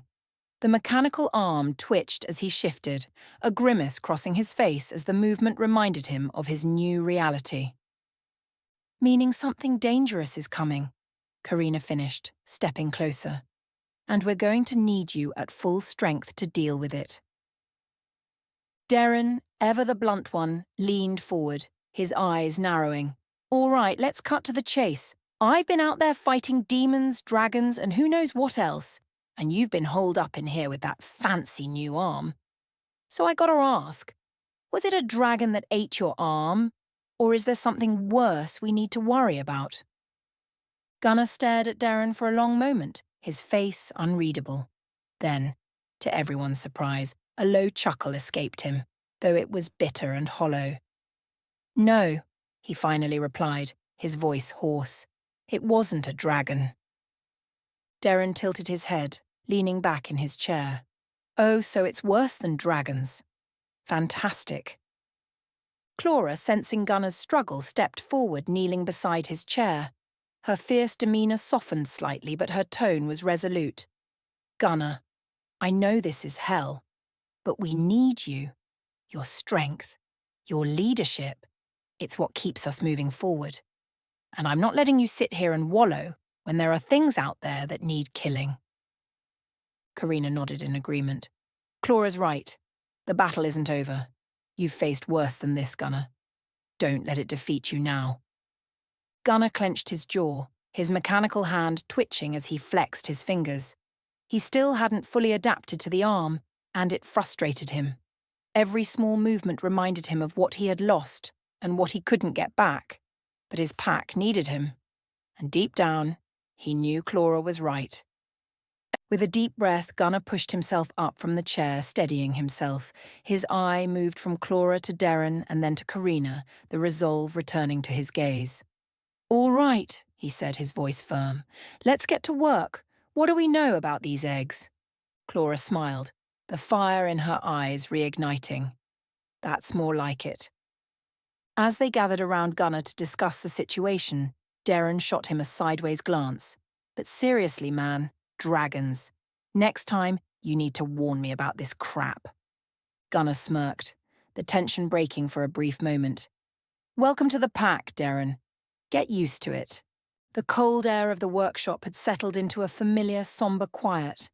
Gunnar stood at the window, lost in thought as he flexed his new arm. The mechanical prosthetic fused to him after his battle with Ultranacious. It was strange, the sensation of having something foreign grafted to his body, something that wasn't entirely his. His body hadn't fully adjusted, and every movement felt both alien and painful. The door creaked open behind him, and Desiree entered the room with a confident stride. Her golden eyes fixed on him, but her steps were slow, deliberate. She leaned against the doorway for a moment, watching him struggle before speaking. "You know, the feeling never really goes away," Desiree said, breaking the silence. Her voice was calm, but there was a familiarity in her tone, a shared understanding. "That phantom pain, the way you feel the limb that's no longer there, it's like your body doesn't want to accept what happened." Gunnar didn't turn around, but he nodded slowly. He had heard her story, knew what she had been through, the loss of her leg in battle, the way she had fought through the pain, the recovery. But now, seeing her standing there stronger than before, it felt more real.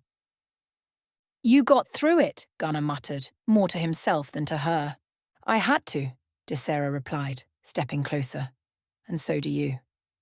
She motioned for him to follow her, and though he hesitated for a moment, he eventually pushed away from the window.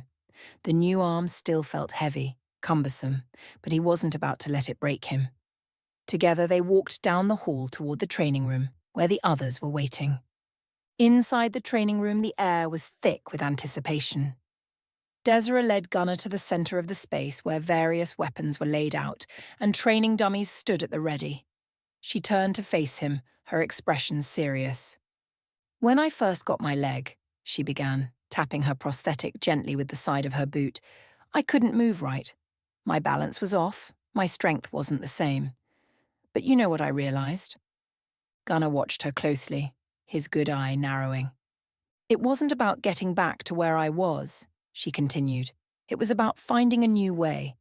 This arm of yours," she gestured to his mechanical limb, "isn't just a replacement. It's an extension of you now. You need to stop fighting it and learn how to use it." Desiree stepped back and raised her hands, taking a defensive stance. "So, let's see what you've got. Show me what this arm can do." Gunnar scowled at first, unsure of himself. His hesitation lingered, but then, with a deep breath, he raised the arm and activated its systems.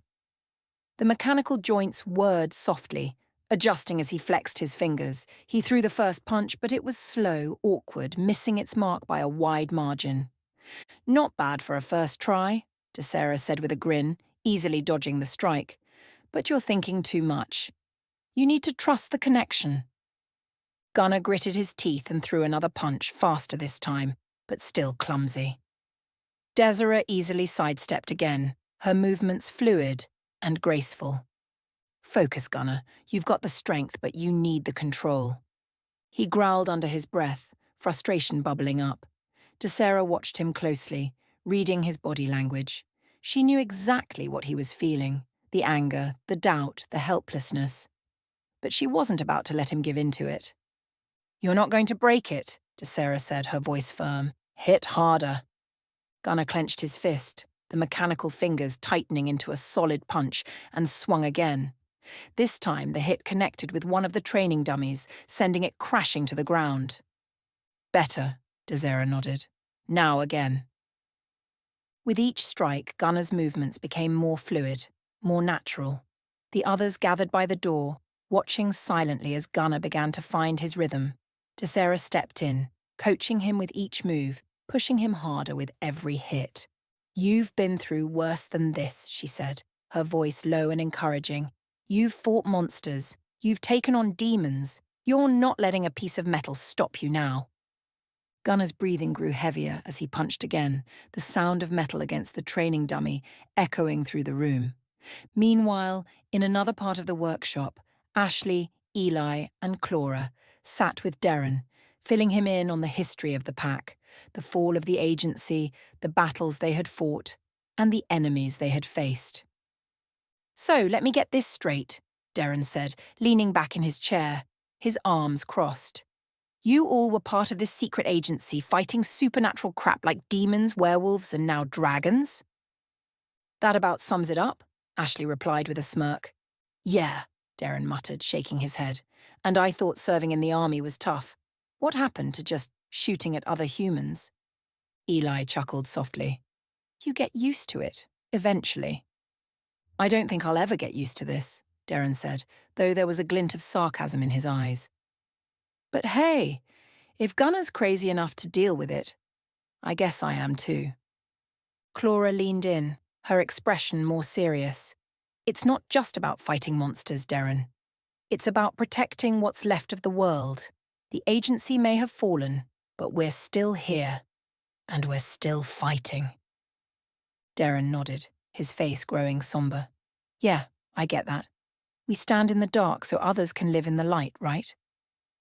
"Exactly," Eli said softly. "It's what we do."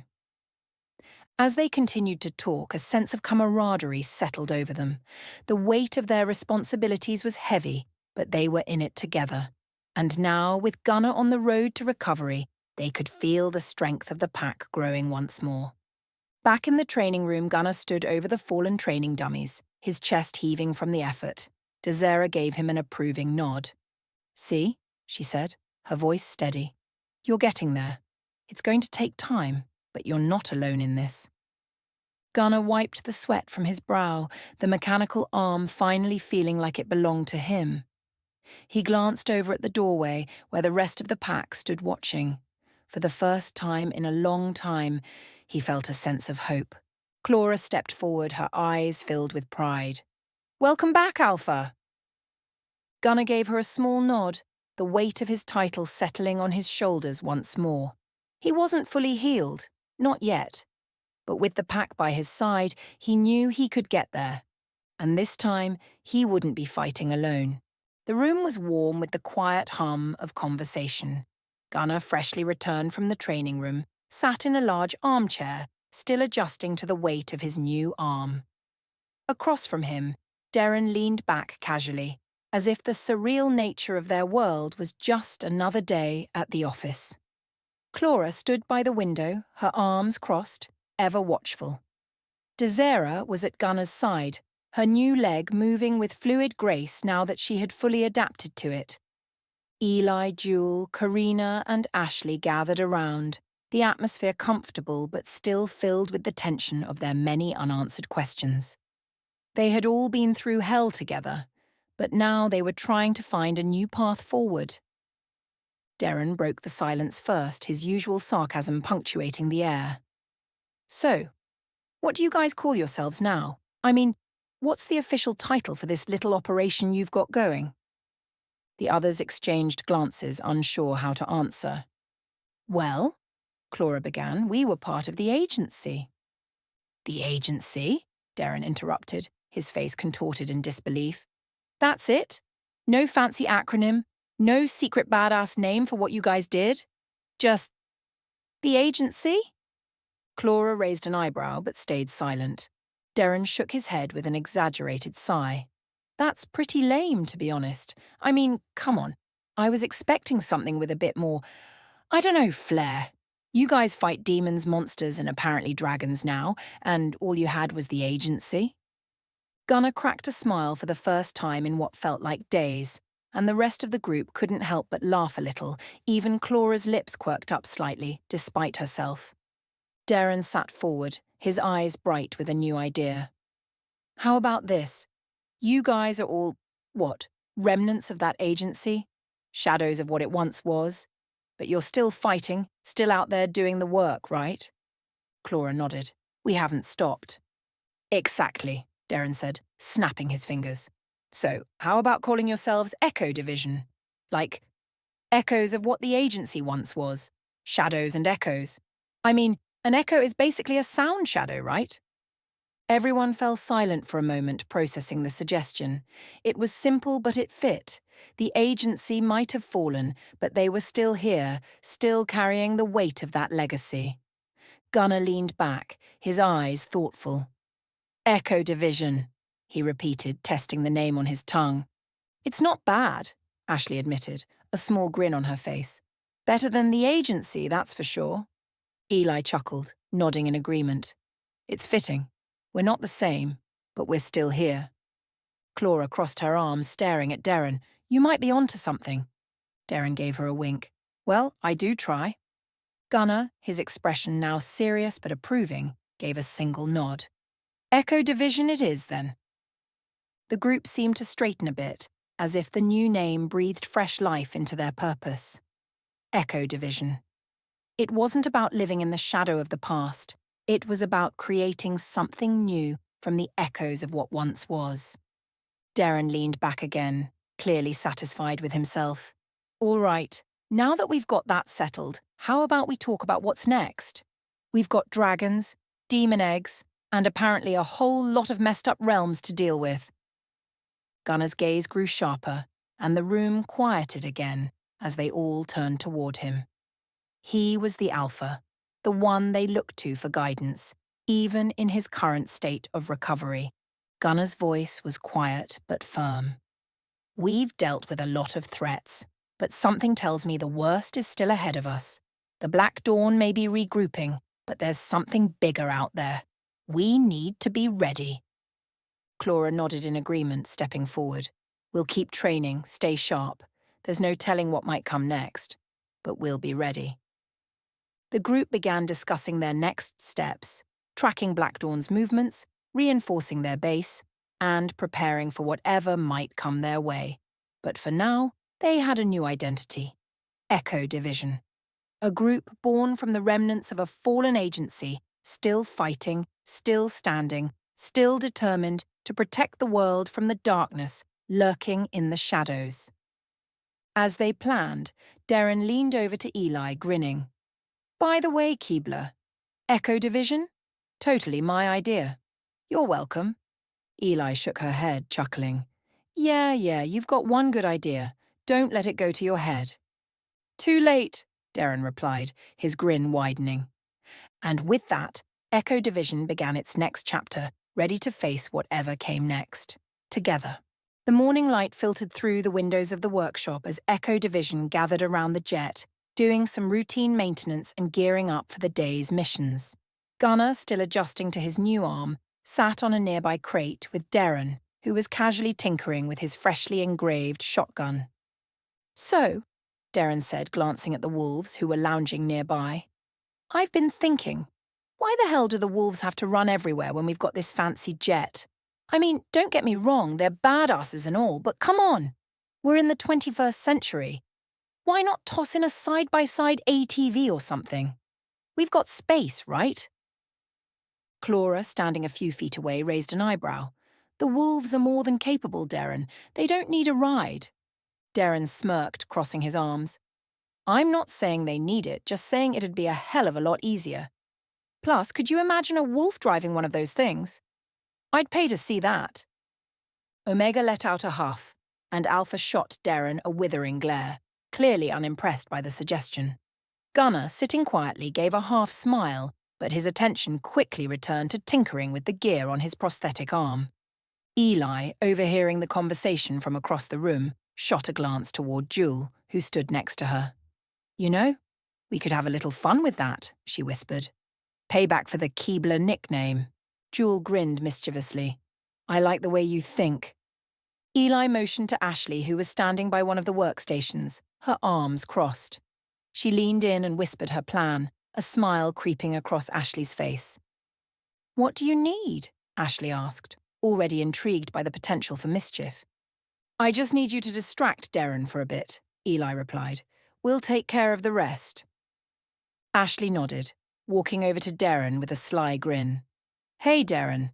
I need your help with something in the command suite. You've got a minute? Darren, ever eager to show off his tech knowledge, jumped up. Lead the way, Ash. Anything for you. As they disappeared into the jet, Eli, Jewel, and Ashley got to work.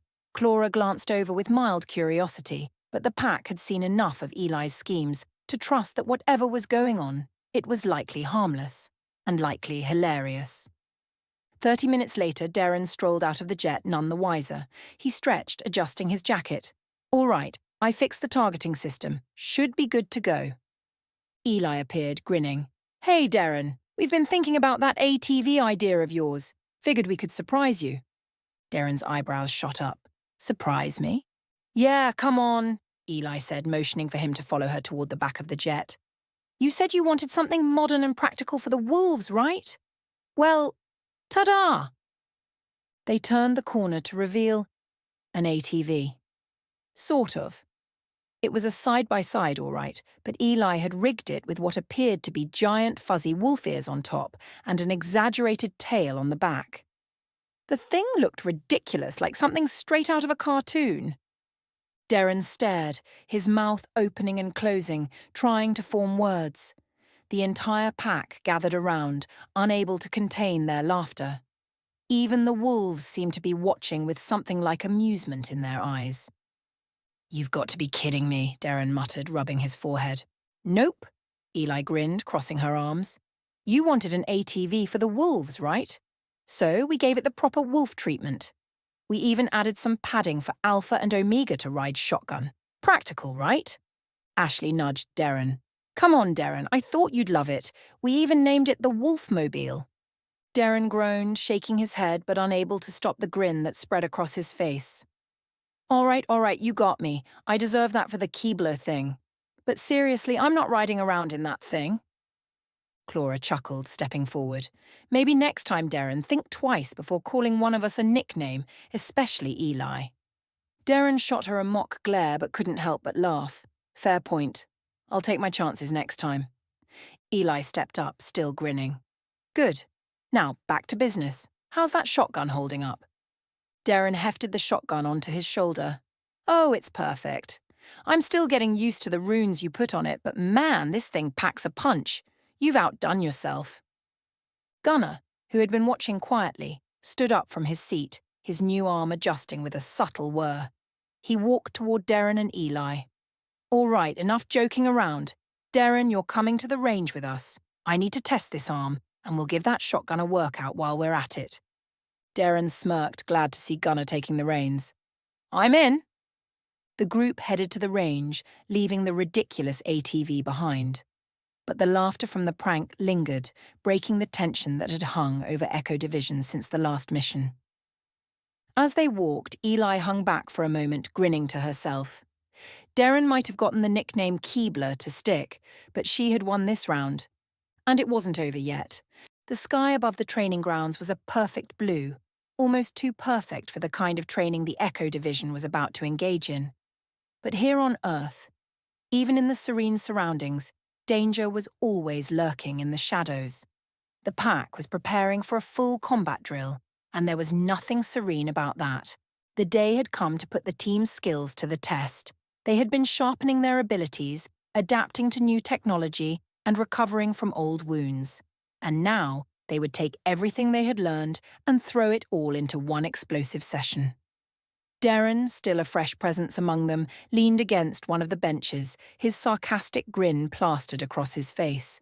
You know Keebler, Darren said, holding Eli's custom-made 12-gauge shotgun, his fingers tracing the engraved runes. I love it when you bring me toys like this. Let's see if it blows up more than just the target. Eli smirked, crossing her arms. Try not to blow yourself up, Darren. That shotgun has a little more kick than what you're used to. Darren laughed. Kick? Please, I'm practically a pro. He pumped the shotgun, giving it a test, and the low hum of power from the engraved runes vibrated in his hand. As the rest of the team prepared, Clara walked down the line, checking on everyone's gear. The Wolves, Alpha, Omega, and Bravo paced in their own calm, controlled manner, their golden eyes observing the humans, waiting for the command to engage. Clara was ready, her silver pack dagger and staff of light in hand.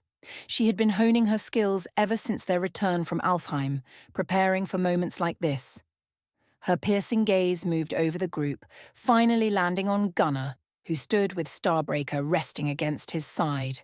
The weapon looked like an extension of him, deadly, quiet, and powerful. Today would be Gunnar's first combat test with the new arm.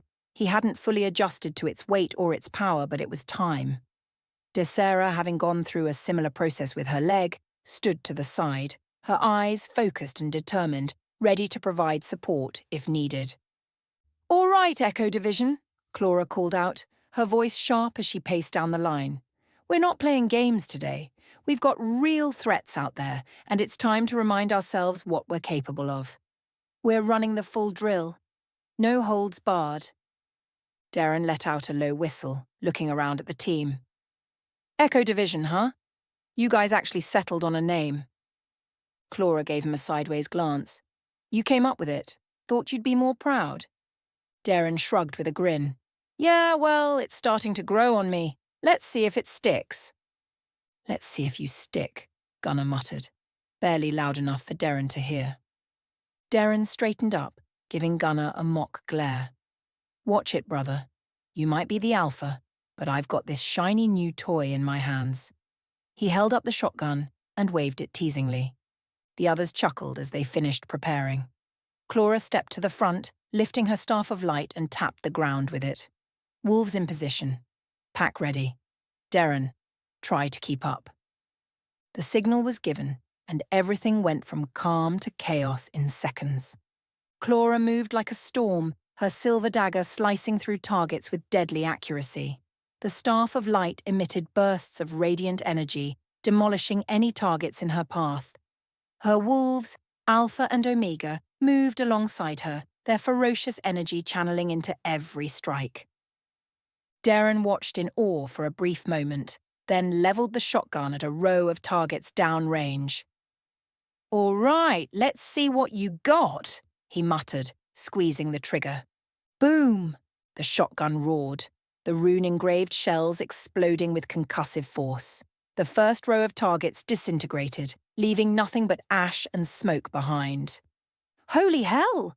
Darren exclaimed, grinning like a madman. "I need to thank you later, Keebler." Eli, from her vantage point, couldn't help but laugh. "Careful, Darren. It's not a toy." Gunnar was busy with Starbreaker, taking out his own targets with precise shots. The rifle hummed with power, glowing as it fired round after round. But this time, he wasn't just relying on the rifle. With a flick of his wrist, the hidden blade in his prosthetic arm shot out, and he sliced through an approaching target before retracting the blade with a satisfying click. Desera, moving in the background with her sniper rifle, provided support for those who strayed from their targets. She was swift and unrelenting, her prosthetic leg giving her the balance and strength to move effortlessly through the terrain. "Looking good, Desera," Ashley called out, hurling a set of knives into her own targets, each one hitting its mark dead center. "Thanks," Desera replied with a smirk, reloading her rifle. Meanwhile, Darren pumped his shotgun again, adjusting his stance. "Seriously, I'm in love with this thing," he shouted as he aimed at a moving target and fired, sending it flying back into the air. "Keep talking," Gunnar shot back, lining up another shot with Starbreaker. "We'll see how you feel when we up the difficulty." The training was intense, with each member of the team showcasing their unique strengths. The pack moved like a well-oiled machine, each strike, each shot, perfectly in sync. Alpha, Omega, and Bravo tore through their own targets with wild ferocity, their golden eyes gleaming in the afternoon sun. As the drill came to an end, the group gathered back at the center of the range, their energy still high, their focus sharp. "Well, that was fun," Darren said, resting the shotgun on his shoulder as he approached the others. "I didn't think you guys actually knew how to blow things up properly." "You're all right." Eli chuckled. "We do more than blow things up, Darren." Yeah, yeah." He waved her off, then turned to Gunnar. "How's the arm holding up?" Gunnar flexed his prosthetic arm, the hidden blade sliding back into place. "It'll take some getting used to, but it's solid. I'm ready for whatever's next."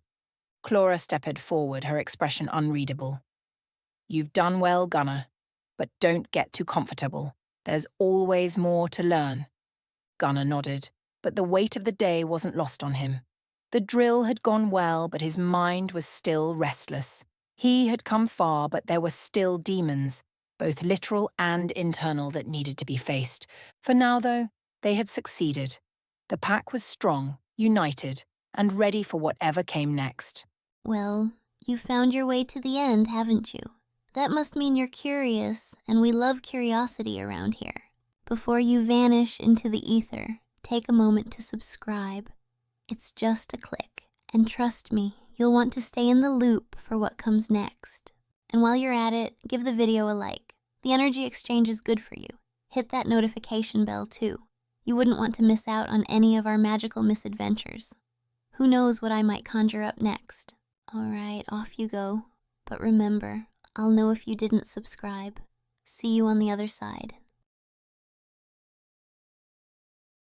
The cool night air clung to the forest as Eli and Darren walked side by side, their boots crunching against the underbrush. The moon hung low, casting silvery light on the narrow trail ahead of them. Their mission was supposed to be straightforward: a recon of an old outpost rumoured to house artifacts tied to Black Dawn's recent movements. But, with Echo Division, nothing ever stayed simple. Eli adjusted the strap on her satchel, scanning the area with eyes that gleamed in the moonlight. Her pointed ears twitched, as they always did when she was deep in thought. Darren followed closely behind, shotgun slung over his shoulder, his usual sarcastic grin noticeably absent tonight. After hours of banter-filled days and fast-paced missions, something felt different. Darren's usual cockiness was subdued, and Eli could feel the tension between them, unspoken but lingering like a weight they both carried. It had been a few days since the pack's training exercise, and since then she had noticed him pulling back, as though the surreal nature of their world was starting to chip away at his bravado. "You're quiet tonight," Eli said, her voice breaking the silence as they maneuvered around a fallen log. Darren gave a half-hearted chuckle. "Yeah, well, nothing much to say." "You? No snarky remarks? No witty comebacks?" Eli smirked. "You sure you're all right?" Darren didn't respond right away. Instead, he kept his gaze focused on the trail ahead, his brow furrowed in thought. Eli glanced at him sideways, waiting for the joke that never came. After another few moments, she stopped walking, her boots planted firmly on the ground. "Okay, spill it," she said, crossing her arms and looking at him directly. "I know you well enough to know when something's eating at you." Darren sighed, stopping a few feet ahead of her. He ran a hand through his hair and turned to face her, his expression more serious than she'd ever seen. All right. You caught me, Keebler." Eli rolled her eyes at the nickname but stayed silent, letting him gather his thoughts. Darren began, his voice quieter now. "I don't know if I really believe all of this." Eli blinked, taken aback. "What do you mean? You've seen everything we've seen. The demons, the portals, the wolves. Hell, you fought a freaking dragon with us." "Yeah, I did," Darren muttered, rubbing the back of his neck. "And maybe that's the problem." Eli's brow furrowed. "What do you mean?" Darren's gaze fell to the ground, his boots scuffing against the dirt. "Look, when I signed up to join Gunnar, I thought I'd be working on fixing jets, taking care of a few mechanical issues. You know, normal stuff. I didn't expect this." He gestured to the forest around them, the eerie silence of the night, the shadows lurking just beyond the tree line. Demons? Elves? Wolves that are practically supernatural? It's like I'm living in some kind of twisted fairy tale. Eli's gaze softened as she listened, her arms dropping to her sides. You don't think it's real? I mean, I see it. I feel it, Darren said quickly, almost defensively. I fought that dragon, for crying out loud. But some part of me, some part deep down, keeps thinking I'm going to wake up and be back in some desert in Kuwait, or that I've gone completely off the deep end. Maybe I'm still in the army, and this is some messed up dream from a bad batch of rations. Eli's face softened as she took a step closer, her voice gentle. Darren, you're not dreaming. I know that, he said, but his voice cracked with uncertainty. But you've got to understand, Eli. For me, this isn't just a jump into a new mission. It's everything I never believed in. Everything I was taught to think was impossible. I've always been a guy who trusted what I could see, what I could touch. But this is way beyond that. Eli stood silently for a moment, letting his words sink in. Darren's skepticism, despite the world they lived in now, wasn't something she hadn't considered. He had grown up in a world with clear rules, where the supernatural was just a myth or a bedtime story. And now, that same world had flipped on its head, and he was still adjusting. Finally, she spoke, her voice quiet but steady. I get it, Darren. I do. I know what it's like to question everything you thought you knew. Hell, when I first found out what I was, what I could do, I wanted to run from it, pretend it wasn't happening, but I had to accept it, just like you will. Darren looked at her, his eyes searching hers for some kind of anchor. How? How did you accept it? Eli shrugged, her gaze drifting toward the dark woods ahead of them. I didn't have a choice. None of us do, really. You either face the reality of what this world is, or you get swallowed up by it. Darren let out a breath, his shoulders relaxing slightly. Yeah, I guess you're right. Doesn't make it any easier, though. No, Eli agreed, her voice soft. It doesn't, but you're not alone in this. You've got us, Gunnar, Clara, the whole pack. You're part of this world now, Darren, and whether you believe it or not, you're one of the good guys. Darren chuckled softly, the tension in his voice easing a bit. Thanks, Keebler. You've got a way of making sense of all this. Eli smirked. I try. They continued down the path, the silence between them no longer heavy but comfortable, a quiet understanding forming between them. As they neared the outpost, Darren finally broke the silence again, his voice lighter this time.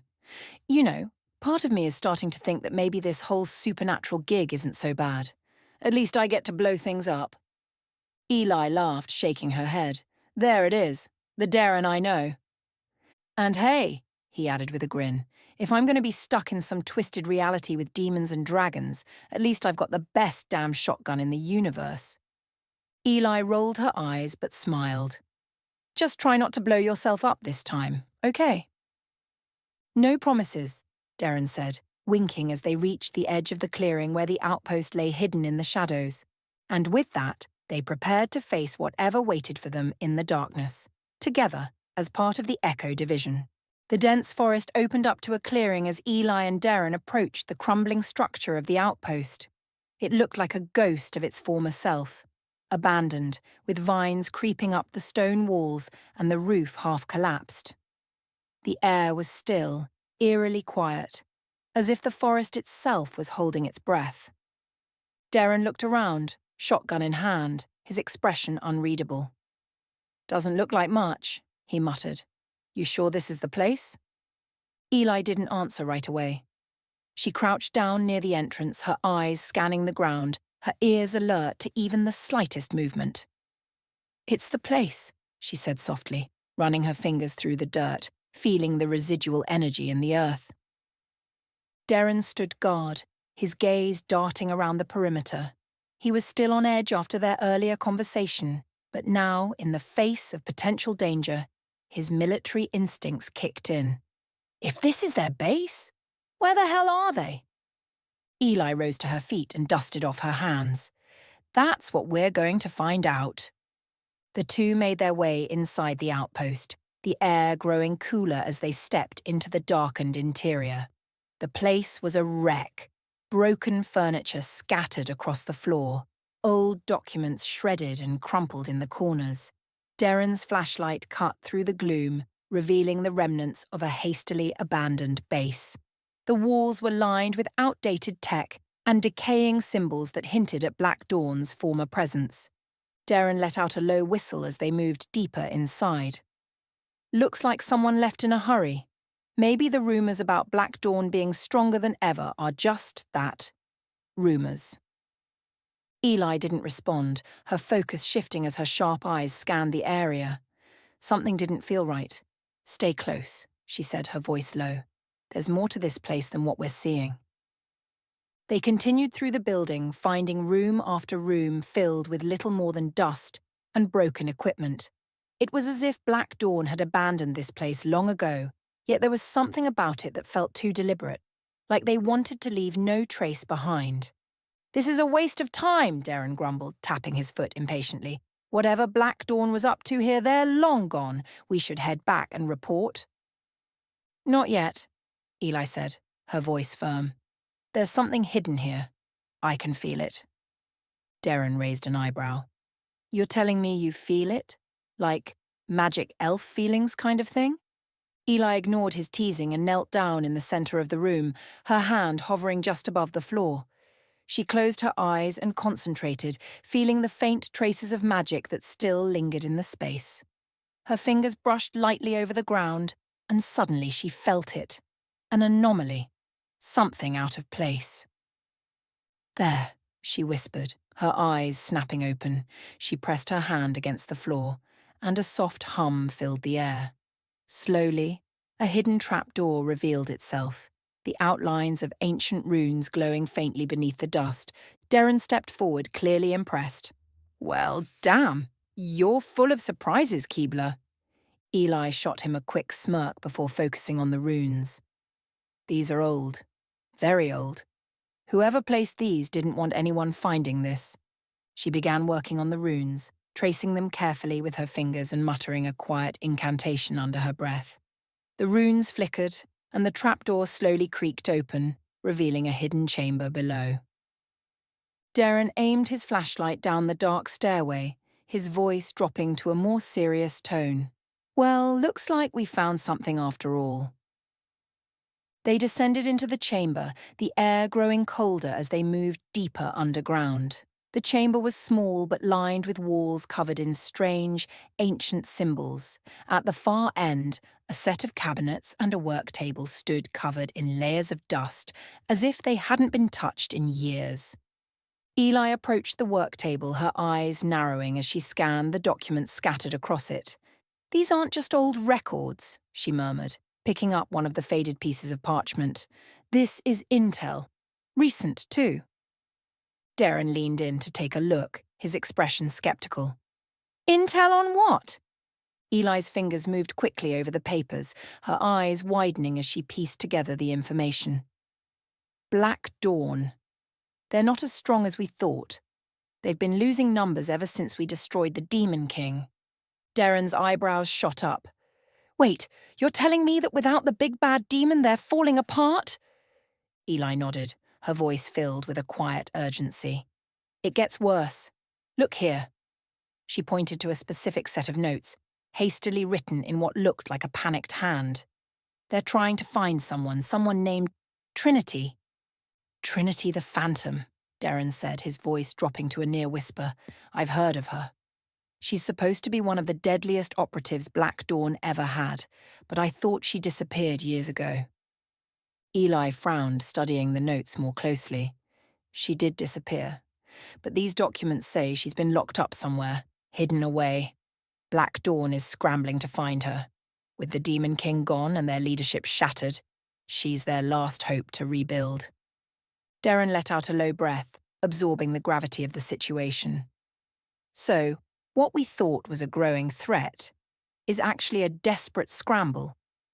Eli nodded, her expression grim. Exactly. They're weaker than we realized. But if they find Trinity, that could change. Darren straightened, his grip tightening on his shotgun. Then we can't let them find her. No, Eli agreed. We need to get this information back to Gunnar and the others. If we know where Black Dawn's weaknesses are, we can stop them before they recover. As they gathered up the documents, Darren paused, glancing over at Eli. You were right, by the way, about trusting my instincts and all that. Looks like there's a lot more going on than I wanted to believe. Eli gave him a small smile. You're starting to catch on. Darren chuckled. Yeah. Don't get too full of yourself. With the documents safely secured, the two made their way back up the stairwell and out of the abandoned outpost. As they stepped into the night air, Darren's face grew serious again. If they find Trinity, he muttered, things could get bad. Real bad. Eli nodded. That's why we won't let them.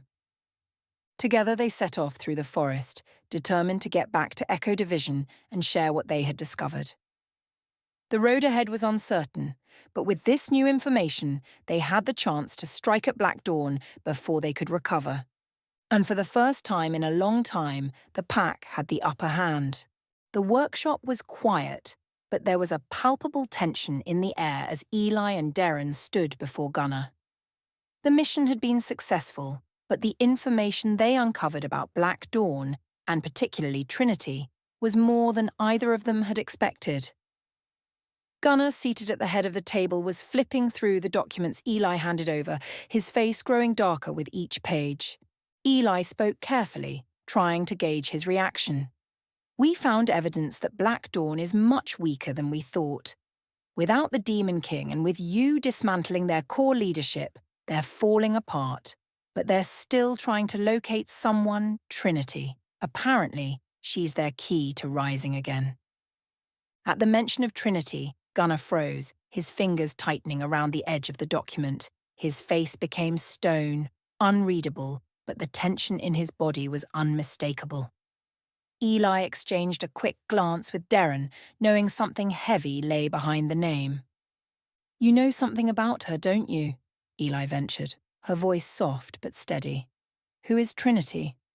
Gunnar set the papers down, his one good eye dark and full of unspoken turmoil. For a moment, it seemed like he wouldn't answer at all, but then, in a low, almost resigned voice, he spoke. Trinity wasn't just an agent, Gunnar began. She was my assistant, my second-in-command in the agency. We fought side by side for years. His voice grew harder as memories resurfaced. I trusted her with everything. She was like a shadow of me, my confidant. Darren crossed his arms, always the blunt one. So, what happened? How does she fit into Black Dawn? Gunnar's expression shifted, guilt and anger flashing across his features. Trinity. She betrayed us. She wasn't just part of Black Dawn, she formed it. She was the Phantom, their leader. And none of us, saw it coming. Eli's eyes widened. She's the Phantom? The one behind Black Dawn this whole time? Gunnar nodded grimly, the bitterness in his voice palpable. Yeah.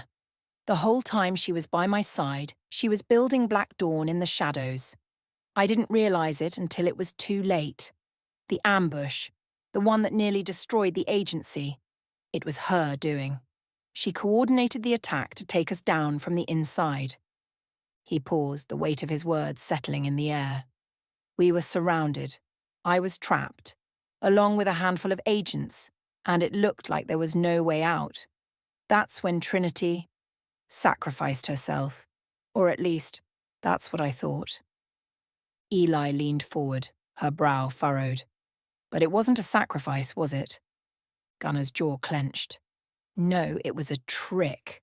A final act to make me think she'd given everything to save us. I believed she had died, bought us time to escape. But I was wrong.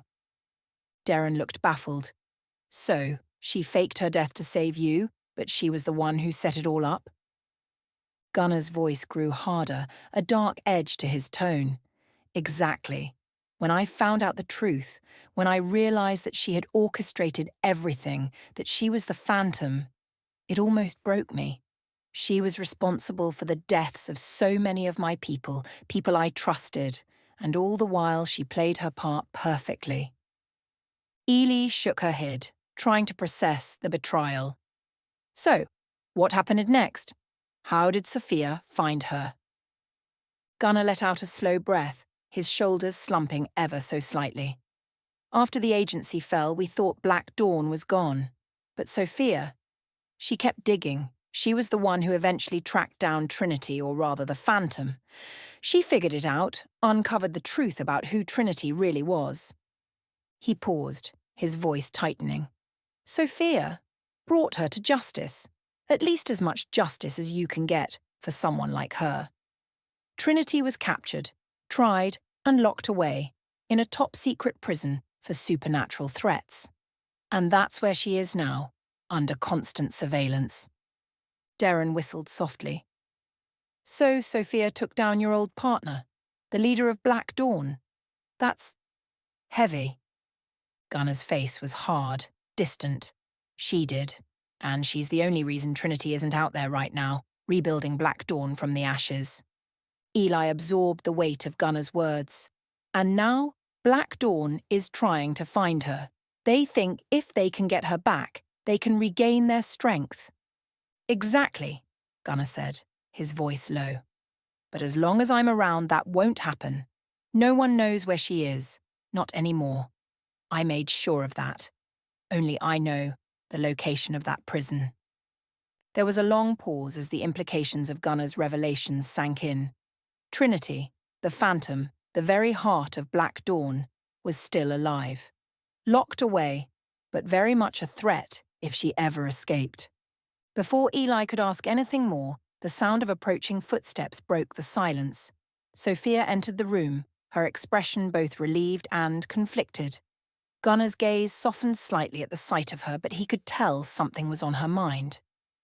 Sophia, he greeted her, standing a little straighter. What's going on? Sophia hesitated, then spoke. I've been offered a new position. Homeland Security wants me to head up a division for supernatural threats, a director-level position. It's a huge responsibility, and I'm not sure if I should take it. Darren raised an eyebrow. Director of Supernatural Threats? Well, that's new.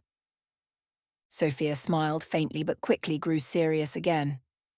I wanted to talk to you, Gunnar, before I make my decision. I'm worried about drawing too much attention to us, to Echo Division. We've worked hard to stay off the radar, and I don't want to compromise that. Gunnar crossed his arms, studying her. You've already made up your mind, haven't you? Sophia sighed, nodding slightly. I'm leaning toward accepting the job, but I wanted to hear your thoughts first. Gunnar's expression softened as he approached her. You're the best person for that job, Sophia. You've already done more for this world than most people will ever know. You'd be a huge asset to Homeland Security and to the fight against supernatural threats. But what about Echo Division? Sophia asked, her voice tinged with concern. I don't want to expose what we've built here. Gunnar's tone turned serious. Echo Division stays in the shadows. That's non-negotiable. But you, in that position, you can help make sure that when the world finally learns about what's out there, they're ready. You can keep the balance between the human world and everything else. Sophia's shoulders relaxed slightly, but the concern didn't fully leave her eyes. So you think I should do it? I think you'd be perfect for it, Gunnar said, his voice firm. But I need you to promise me one thing. Sophia nodded, waiting. Keep Echo Division a secret, Gunnar said, his tone unwavering. No one can know about us, not Homeland Security, not anyone. What we do here stays off the radar. Sophia smiled softly. You have my word. With that, the weight of the conversation seemed to lighten. Sophia had found her path forward and Gunnar had made peace with it. But even as they prepared for the future, the shadow of Trinity, the Phantom, still loomed large. Black Dawn wasn't gone yet, and neither was the threat she posed. As Sophia left the room, Ely turned back to Gunnar, her voice quiet but resolute. We'll be ready if Black Dawn comes looking for her. Gunnar's gaze hardened. We'd better be. Well, you found your way to the end, haven't you? That must mean you're curious, and we love curiosity around here. Before you vanish into the ether, take a moment to subscribe. It's just a click, and trust me, you'll want to stay in the loop for what comes next. And while you're at it, give the video a like. The energy exchange is good for you. Hit that notification bell too. You wouldn't want to miss out on any of our magical misadventures. Who knows what I might conjure up next? Alright, off you go. But remember, I'll know if you didn't subscribe. See you on the other side.